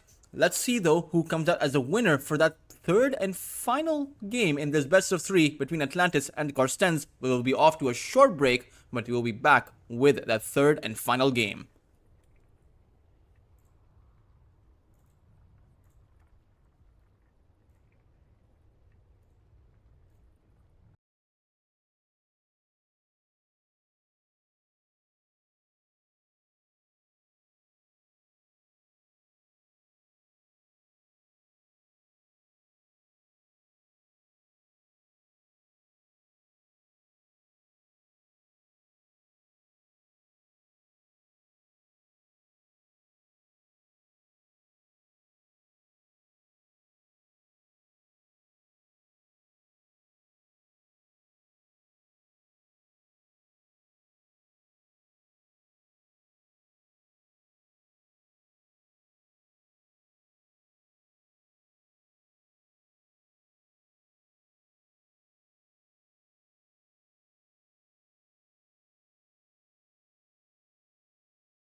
I wonder who they're going to ban out. I mean, they know and they expect a carry to be coming out from Atlantis. Templar Assassin is going to be the first ban. Team ban.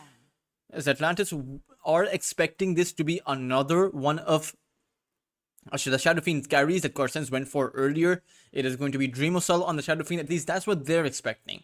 I would agree with them that the magic damage Shadow Fiend is probably not going to be all that successful against this kind of a lineup. Remaining. At the same time, it does depend a lot on your setup. If you're able to start off the fight, if you're able to get off your initiations first, and the Requiem is actually a pretty strong follow-up.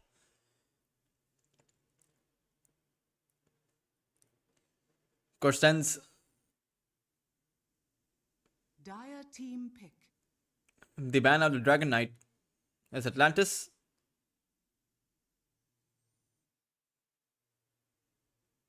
still thinking about what they want to go for as far as their pick is concerned. 10 seconds remaining.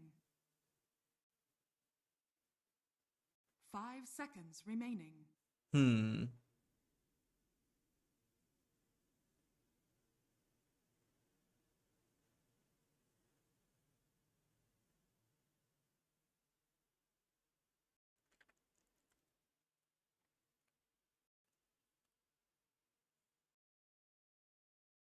Radiant team pick. They'll be going for a Lynx pickup. This was something that Carstensz banned out in the previous 2 games, but Atlantis will finally be able to come out with it. And again, it adds on to the AoE, that Burning Barrage with the Axis Berserker's Call. This, you cannot afford to get caught with that Berserker's Call. It is simply going to be impossible to fight back, even with the heals that the Largo brings in. Carstensz will go back to Mamang Daya's Puck.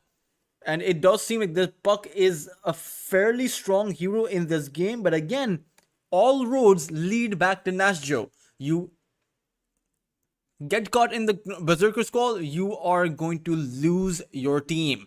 And that's really what this game is going to come down to. For Atlantis, it's just getting their initiations right. For Carstensz, it's also just getting their initiations right. But they have the harder initiations. Sure, they do have the arena. It's particularly big. But the Axis Berserker's Call is spammable, right? You can attempt it again and again. And Wonder Boy is coming in with the Queen of Pain. So the Sonic Wave is enough to actually take out any target. Even if Tsukimoto is able to save someone with that Escape Act, you can still drop down that Sonic Wave because the Escape Act doesn't prevent any AoE damage. It just prevents single target physical damage. It does seem like Atlantis has the better draft, but it doesn't mean that Carstensz don't have a shot. I do think that Carstensz can come out with the win if they do certain things correctly. I think Dreamosol, or rather, the one thing I would like to see changed is Carstensz don't try to brute force the issue. If they're behind in the early to mid game, they just stick to their guns. Don't try to force anything out. Right? If you're behind, play for your plan B. Just continue farming up for Dreamosol. Don't need to go for some risky excursions where you end up losing more team fights and the league just starts to snowball against you. I do think the carry matchup is pretty much even. At the end of the day, the Clinks versus the Shadow Fiend just depends on who has the farm. But for the Shadow Fiend, it depends on positioning. I think for the Clinks, it also depends on positioning, if I'm being honest. Both of these two heroes have to be good with it.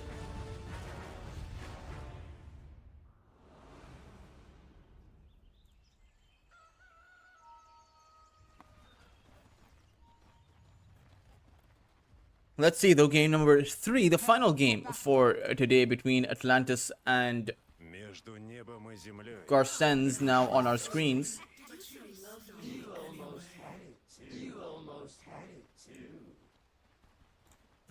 Again, logos have been adjusted in.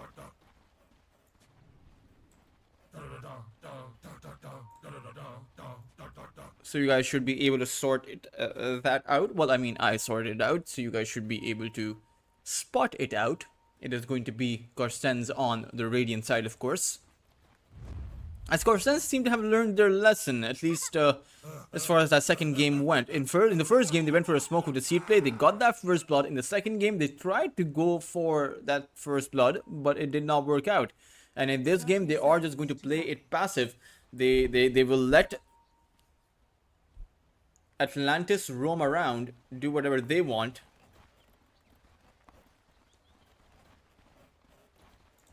Should be fine though.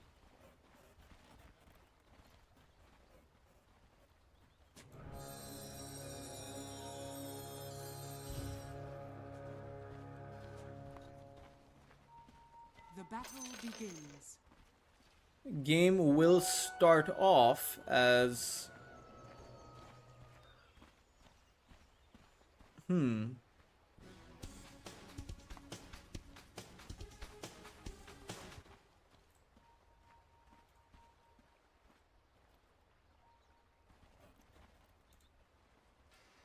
taking a look across these lanes, as the Largo was here, and it does appear to be a position 5 Largo for Carstensz. Meanwhile, the Largo is obviously going to be a hero that's difficult to take down. Battle Hunger applied after the catchy lick coming in from Hard L, so the Shadow Fiend is not going to be caught in. I suppose that's going to be interesting to see. And you do have the catchy lick again and again. It's a very spammable spell. It's a low cooldown spell. Also gives you healing so that you can remove the battle hunger if you need to remove it. So that is probably going to be a bit of a safety net for the Shadow Fiend. And remember, the catchy lick can actually be dispelled, or rather you can apply the catchy lick on yourself, so Hard L can use it to keep himself safe against the battle hunger.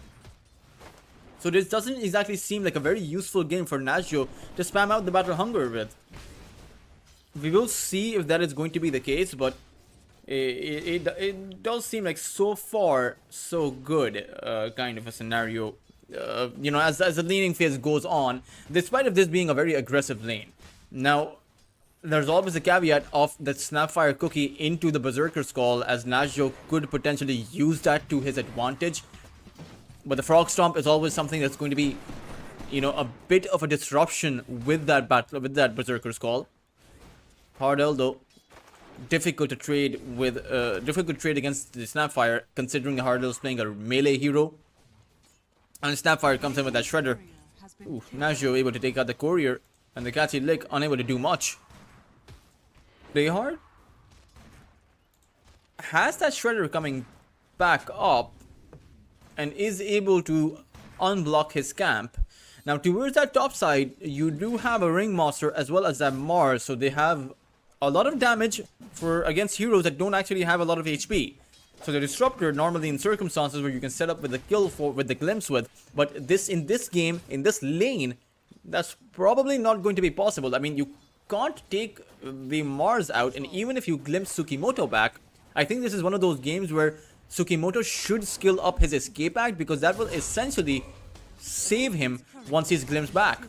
Meanwhile, Dreamocell able to draw first blood. Play Hard will go down. The axe does take out the Courier, but this is surprising considering that Play Hard was the one who was playing aggressive. But I suppose that is the nature of a support with an axe, right? The axe is going to be doing axe things, and that leaves the support.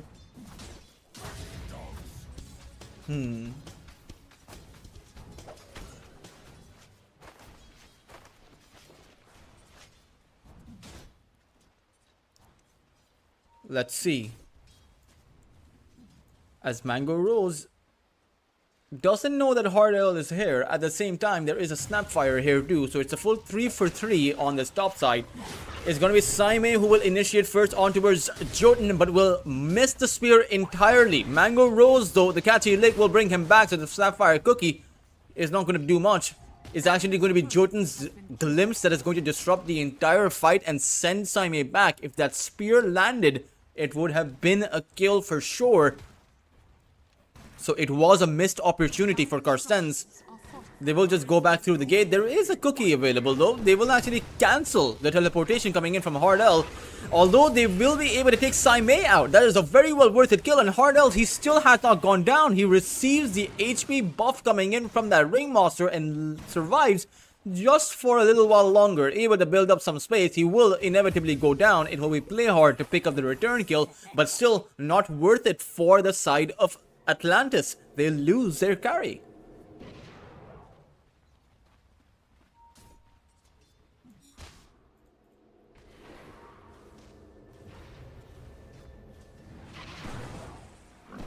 Shadow Fiend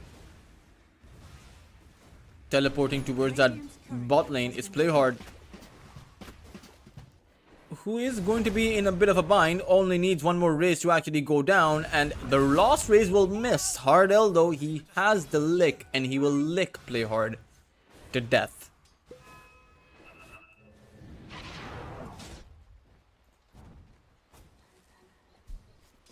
Mango Rose not really in possession of any kind of lane momentum. Meanwhile, when you take a look towards that mid lane, something interesting is happening. The Queen of Pain is actually winning the CS exchange against the Puck. This is probably to be expected, and it's not exactly a straight up domination on that mid lane. And it's not really possible for Wonderboy to have the kind of game he had in that last one, right? Where he had the Sunstrike, was able to get kills across the map. This time around, if he wants kills, he's going to have to work hard for it. He's going to have to move around, which is probably not what the Queen of Pain wants to ideally do. You ideally want to find your farm, but does have that Sonic Wave. Mamang Daya, though, he has that phase shift, so he can dodge that Sonic Wave. It's going to be Dreamocell being chased here by Nasho, and the Berserker's Call will land, and with the rest supports able to close that gap thanks to Nasho, this is a guaranteed kill. Dreamocell will go down. The kill will go to Playhard. Ideally, they wanted it to go to Nasjo, but Hardell was nearby for the catchy lick, and you want to confirm the kill more than you want to acquire the kill for your cores.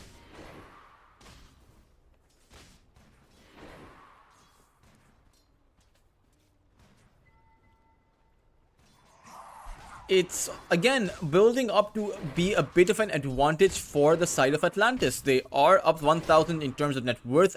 This Axe is uncontested. He has 54 CS, a much higher CS count than anyone on this game. And he'll even catch Tsukimoto.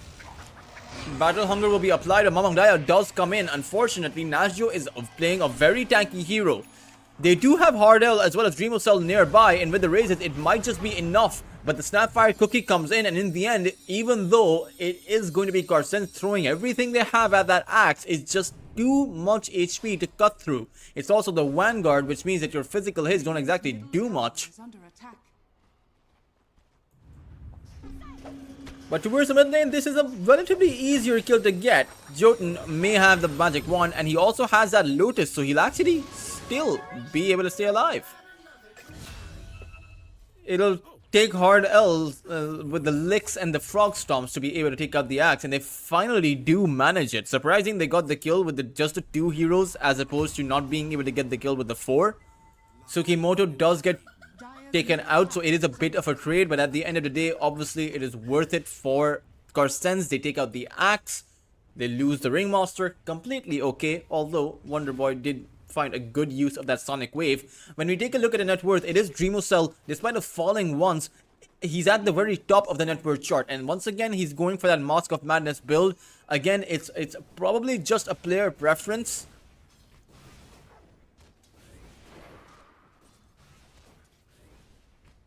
But this isn't one of those Viper games. This isn't one of those games where you can consistently shut down the Shadow Fiend. Of course, Mango Rose, once he gets that Desolator, will probably hunt around for the Shadow Fiend, if I'm being honest.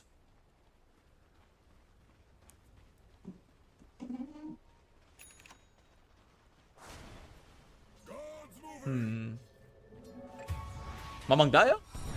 He went down towards that mid lane. Wonderboy will be traded, so both mid laners actually losing their lives, but very well worth it for Wonderboy. Able to get the kill first before going down, so the Puck, Mamang Daya, did not get any experience from that. But still, it's not too bad. It is an even exchange in the sense that your Mars was a core and he was involved. And now Jotun might go down, and that should be the difference. It will mean that it's Carstensz who come out on top. In fact, even Playhard will go down, and that will be a kill for Dreamocell. Mango Rose does have the Shadow Fiend in his line of sight, and it's going to be Dreamocell who will get initiated upon. He tries to activate that Requiem, but will not be able to do so. It will be the souls released upon his death, and perhaps the Axe does go down. He is sticking out to the dagger, and he will. Tsukimoto able to grab up a kill.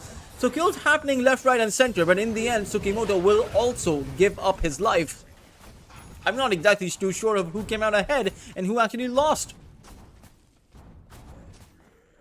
I think it's pretty much even at the end of the day. I mean, Wonderboy respawned, he came back in, got a kill. Dreamcell got a kill, but then he died. Axe got a kill, but then he died. Tsukimoto got a kill, and then he died. So it's literally just a chain of kills and deaths that took place. Not too sure if that favored any one side in particular. It was a 3 for 2, if you think about it that way. 331 gold for the Clinks, 473 for the Ringmaster. So I would say that's an even exchange, because the Ringmaster getting a bunch of gold early on, he is a support, so it's not that valuable. Oh, Nasho! They couldn't initiate upon him because Jotun dropped down that static storm. Perfectly done by the Disruptor. Otherwise, you know there was a Dream Coil incoming from among Daya. And you wouldn't have been able to survive from it. Dire's bottom tower is under attack. Silence.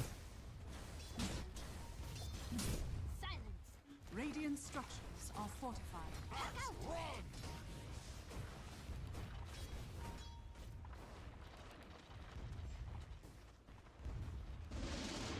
Jotun.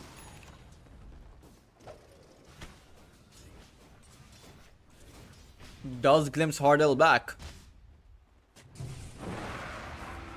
As Dreamcell, he goes to work on that tier 1 tower, but Wonderboy does teleport in. And it's actually Tsukimoto who is caught towards the side. Battle Hunger will come in, but it's actually going to be the glimpse that will confirm the kill for the side of Atlantis. The taunt comes in, so there's a Frog Storm. Sonic Wave does get sent out though, as they would have ideally liked to hold on towards it, but now Atlantis, they end up eating the Requiem. Slime coming in with a perfect arena. And finally, they'll be able to take out that tier 1 tower. At the same time, you do have Mango Rose going to work on the top side tier 1. At least wants to dish out a bit of damage towards it before some of these teleports come in. Hardell with the Frog Storm, with the catchy leg, buying space for Tsukimoto, or rather for Tsukimoto to come in with the Ringmaster. I'm not too sure if they can get the kill here, especially with Wonderboy, who is here to help out Mango Rose. Saime may come in too, but it's going to be a glimpse on towards Tsukimoto, and I'm not too sure what the plan there was from the side of the Radiant. It's also going to be further initiations coming in from Atlantis that they want to fight back after Saime's initiation earlier. Looking for the glimpse. Saime will be getting glimpse back into the static storm, and that is essentially going to equalize the earlier 3 kills that Carstensz were able to acquire. Atlantis will come out with a fight of their own, and in the end, they too will be able to break through a tier 1 tower. Is under attack. Radiant's top tower has fallen.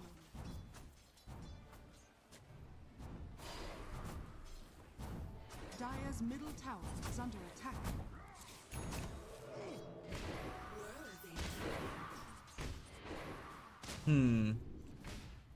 So this game is pretty much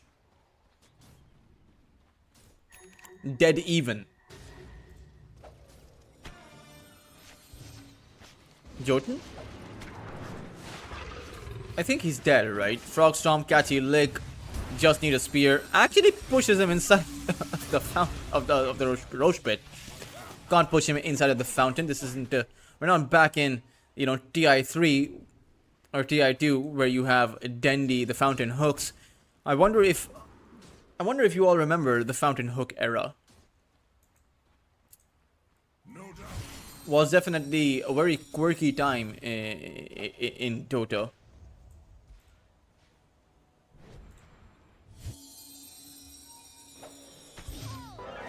Wheel of Wonder gets sent out. It does actually catch Wonderboy as the arena comes out. Mamang Daya able to pick up the kill as he does jaunt over towards that backline, finds a silence too. But now that the axe is here, Nasjo is looking for the call. It's going to be Tsukimoto who will fall first. Mango Rose is incredibly low but able to hold his position. Finds a double kill. They'll glimpse Mamang Daya back. As it seems like Atlantis, they want to disengage, but Namangdaya, he wants to go back in. Saime able to find the skewer on Mango Rose. They'll be able to take him down. Jotun will fall too. Namangdaya wants the kill, but unfortunately wasn't able to get that last proc in. Jotun stays alive. Now Saime, once again, he has the blink, and so is constantly looking for initiations. It's unfortunate or awkward use of the glimpse there against the puck instead of Dreamocell. Perhaps they didn't see Dreamocell initially, so they used the glimpse on the only target they had, but you want to glimpse back the Shadow Fiend rather than the puck. The puck can just use the phase shift, cancel out the glimpse entirely. So doesn't really care too much about that initiation. The only way to capture the puck is with that Static Storm. As now it's a 2000 net worth advantage that it has built up for the side of Carstensz. And this time around, their Shadow Fiend is actually in a very good spot. The Shadow Fiend is at the very top of the net worth chart. And the rest of their cores are not far behind like it was the case in the previous game. This time around, their cores are able to stay stacked up against the cores of Atlantis. So it's a kind of a game of what would have been in the previous game had the game not snowballed out of control. Oh no, Mango Rose. He may have that Desolator, but he may just be getting caught. Dust doesn't actually catch him, but the skewer does. And Saime able to land that completely on the dot. Saime also initiates towards that mid lane. Saime is playing out of his mind. Jotun stuck inside of the arena. Dagger is not going to land from Tsukimoto, but they should be able to pick up the kill. No, they actually can't. Or rather, they can. Saime able to throw in a long range spear, able to grab the kill. It will be at the cost of his own life, but I think Saime is honestly just has sheer amounts of bloodlust and is able to find kills across the map. And I think this Mars is playing his role perfectly, just creating space, making sure Atlantis are pushed back. Even though he falls, it's a sacrifice, and at the end of the day, he's able to get a lot for his sacrifice.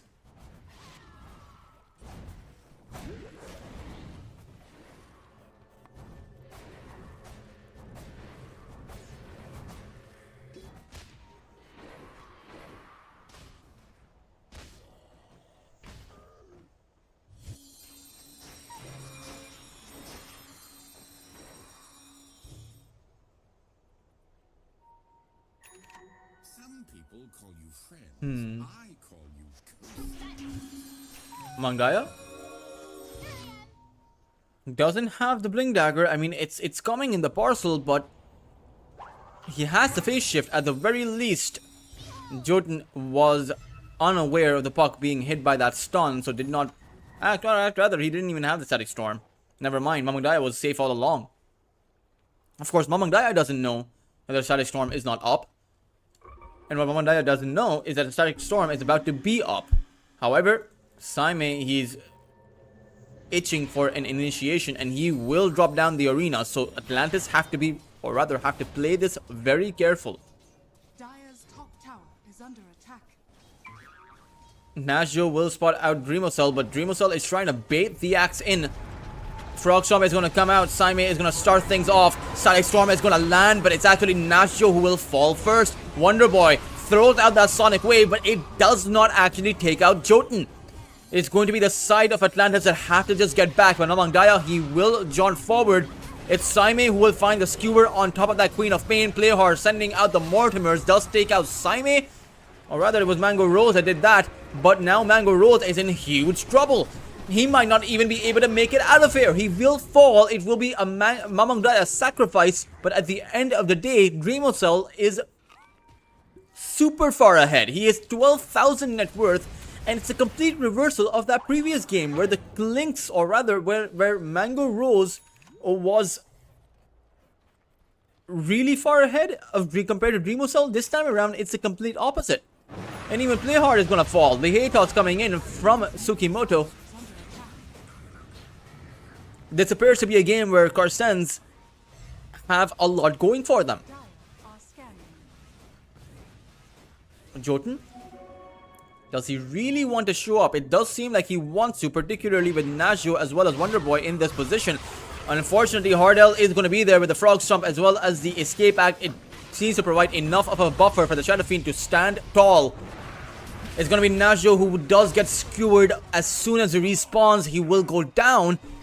As even the Queen of Pain, Wonder Boy, trying to survive against that coil, should be able to, but it is a 5,000 net worth advantage for the side of Carstensz, and for the side of Atlantis,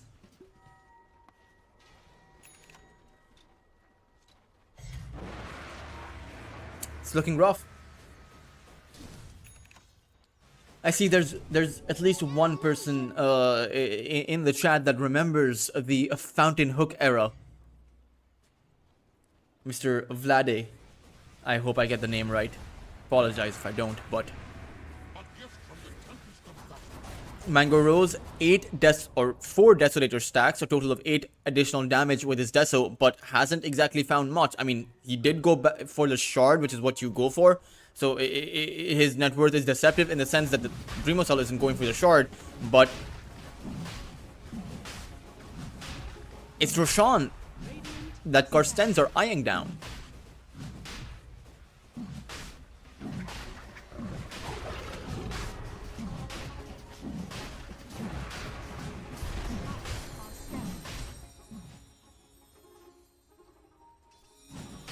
Mango Rose does spot out the Ringmaster, but in the end, he will not spot out this attempt. Dreamosel now in possession of that Aegis, Mask of Madness, Manta, Dragonlance. Quite a lot, honestly, on the Shadow Fiend, and he has about 2,500 HP, so even that Sonic Wave needs plenty of follow-up to be able to take Dreamosel down. And I'm not sure if they can bring in the necessary follow-up, because while they do have the perfect AoE wombo combo, they have not been able to set it up like that. And I think part of the reason why is because Nashio does not have a Blink Dagger.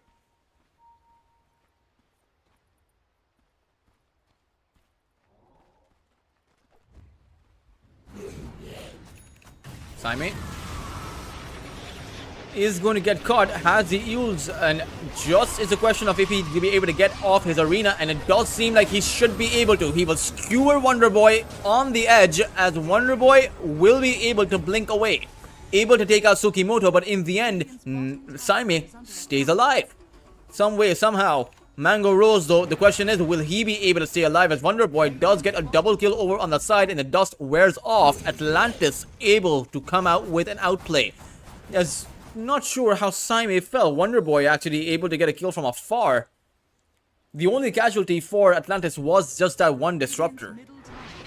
They weren't able to take out the Aegis, but that's perfectly fine. I think playing around the Aegis right now while your tier 2s still stand, while there's no real way play hard? Okay. Well, there's no real way that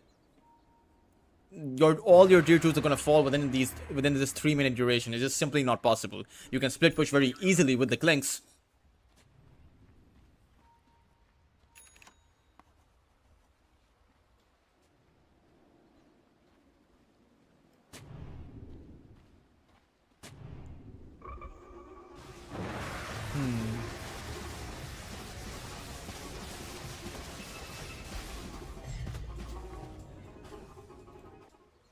Tsukimoto picks up the Tormentor.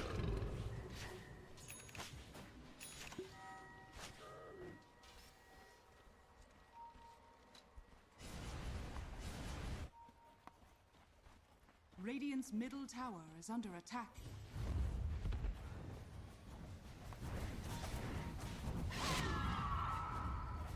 Radiant are scanning.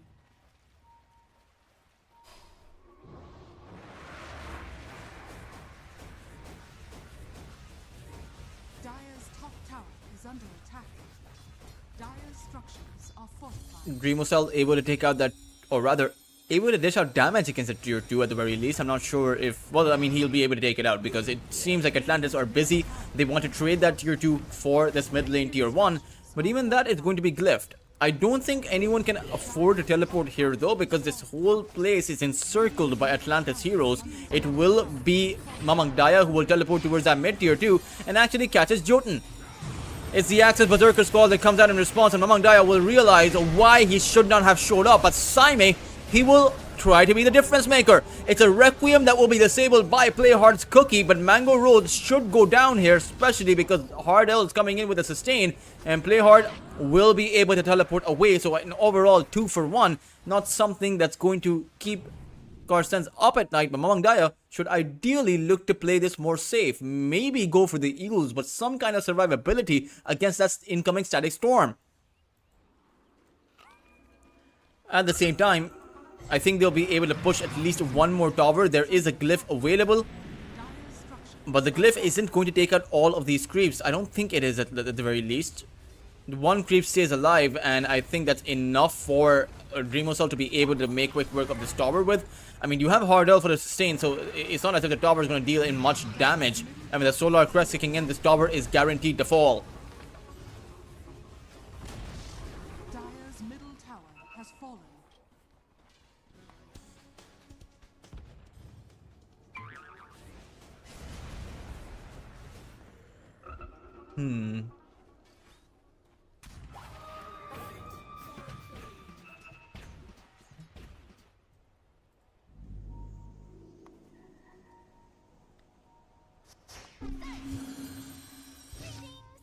Dire's middle tower is under attack.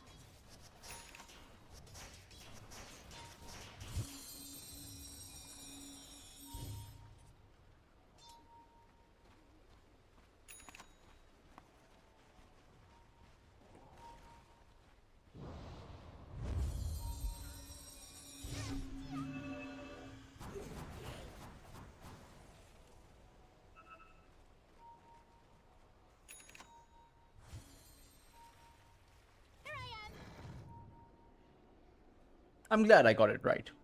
Better than a bodyguard. Saime is going towards that BKB. He should have it soon, and now it's a 6,000 net worth advantage. A Satanic up for Dreamosol. So it does seem like a bit of a rough game for the side of Atlantis. I wonder if they have the means to be able to find a comeback. I mean, they have the Clinks. Mango Rose has that BKB flying in the courier. So his parcel will mean that he can now pack a punch. It doesn't have to be afraid of the magical damage, or the disables, but has to be very careful of the kind of physical damage Dreamosol can dish out. Dire's bottom tower is under attack. Mamang Daya has that Parasma, though didn't go for survivability, but he can essentially take out the Disruptor before the Disruptor can do much of anything. Doesn't have any kind of protection. I mean, the Snapfire has the Greaves as well as the Pavis. So I think the Snapfire can stay alive, but the Disruptor, very hard. It's a smoke play incoming, and they will run right into Nazio. Nazio should be able to break the smokes. However, it's going to be Saime who will capture everyone in that arena. Requiem will be sent out, and the Dream Call actually catches Nazio. He's trying to go in towards Mamang Daya. He will be able to take him out. Nazio incredibly low, but Jotun able to find a perfect glimpse back to the Shadow Fiend. However, it's actually going to be Mango Rose caught. Saime, time and time again, able to find the perfect spears. It is a far cry from the very first spear of the game that he tried to launch. It was very awkward, but every single initiation by Saime past that point, past the laning phase, has been absolutely perfect, has been exactly what Carstensz have needed. The one thing they could adjust, of course, is Mamang Daya playing the super aggressive. Perhaps that's the whole idea. Perhaps Mamang Daya's aggression is designed to bait out a response coming in from Atlantis, because at the end of the day, you know, Atlantis are playing in with the Wombo combo, and you need to somehow be able to disable that Wombo combo. And if it comes at the sacrifice of one core so that your Shadow Fiend can flourish, I think that's worth it.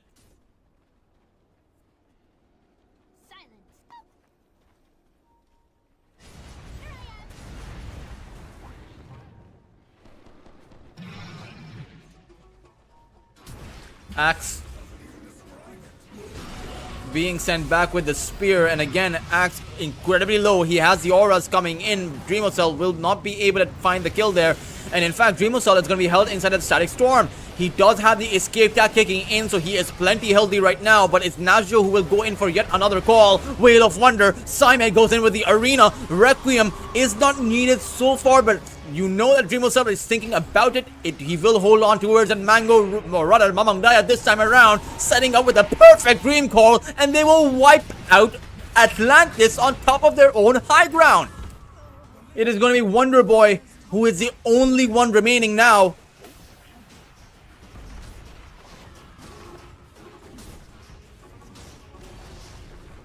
Tier 3 tower is going to be broken through. Dreamocell on top of the high ground. Carstensz, 30 minutes in, they have finally found the breakthrough that they have been looking for.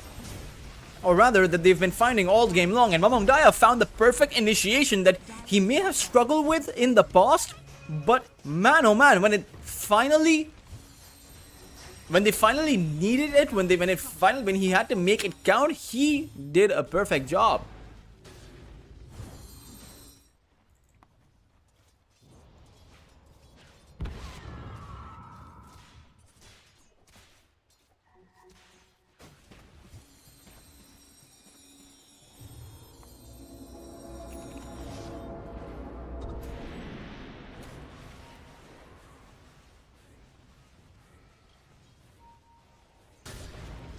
Are scanning.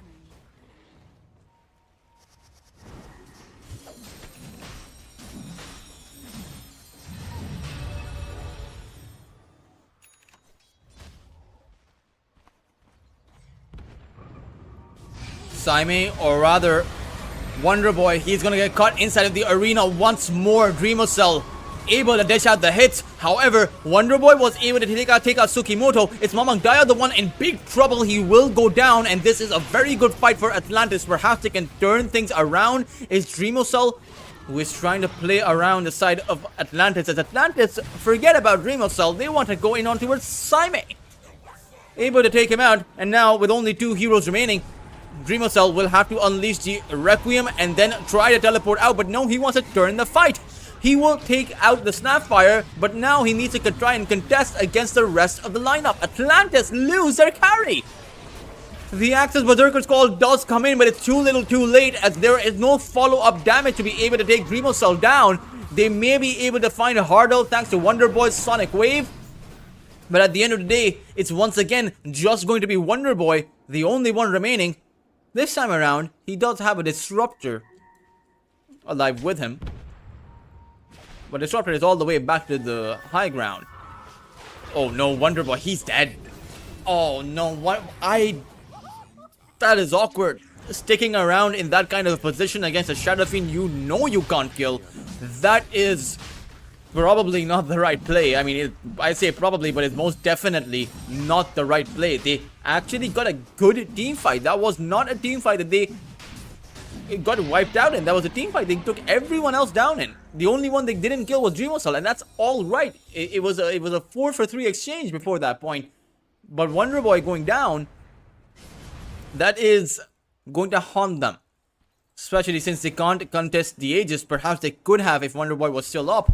But now with this second Aegis in place, now with the Roshan's banner up too, Carstensz will be making another play for that high ground.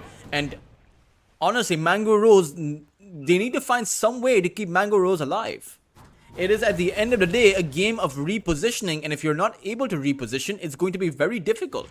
Dire's middle tower is under attack. Dire's middle tower has fallen.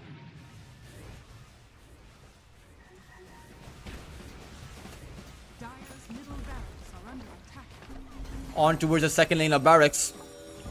Without Dire's middle barracks. Wonder Boy available, this barracks is going to fall guaranteed. And now it's only one lane of barracks separating Atlantis from defeat in this best of 3, as Dreamocell dishes out the hits, and they need to do something, and they need to do something quick. Ranged barracks have already fallen, and it's now just up to the melee barracks. It's going to be a Nazio initiation from that backline. Mango Rose holding his position. Dreamocell though able to dish out the hits. Mango Rose, he's gone. Does not have a buyback, and that might just end up being the game there, as there's no way they defend. Nazio will simply call GG. It will be Atlantis who will lose the series to Carstensz. As Carstensz, this is the second series they have won. They have defeated Roar Gaming, they have defeated Atlantis, and Carstensz are once again, similar to previous seasons, on the path to be at the top of the group stage chart if they can continue this kind of a performance. For Atlantis though, it is a bit rough. Because Atlantis, if I'm not mistaken, are 1-3 in the group stage. And just taking a look at the group stage standings, Atlantis, they'll have to now win their last remaining series if they want to be qualifying to the playoffs. However, it's a bit different because 4 teams progress to the playoffs and only 1 team from each group is eliminated. Atlantis still have a win. Komodo don't have any wins to their name, right? So Atlantis, even if they don't win a series, they still have a shot as long as Komodo doesn't win a series. It's still doing this mental maths in group stage is always kind of fun. But Atlantis, they fought long and hard. The second game was very impressive by them. They weren't able to win the series, unfortunately, but still do get a shot at staying in the tournament. Their next match is going to be in quite a while, I believe. It's actually not scheduled yet, but they will still get to, of course, play. Rather, they're actually 1-2, so they still have, I think, 1 more series left to play. Meanwhile, guys, that is going to be it for today. We will resume with Lunar Snake Trophy tomorrow, and we in fact have 2 best of 3s tomorrow. It is going to be once again Carstensz playing against Komodo. For Komodo, that is going to be a very important series, perhaps the most important series in their group stage run. And then after that, we will have, of course, Team Shark Squad. We're playing at it against Team Second Wind. This was your host, Ultras. I will be signing out, but I hope to see all of you tomorrow, so make sure to tune in on then.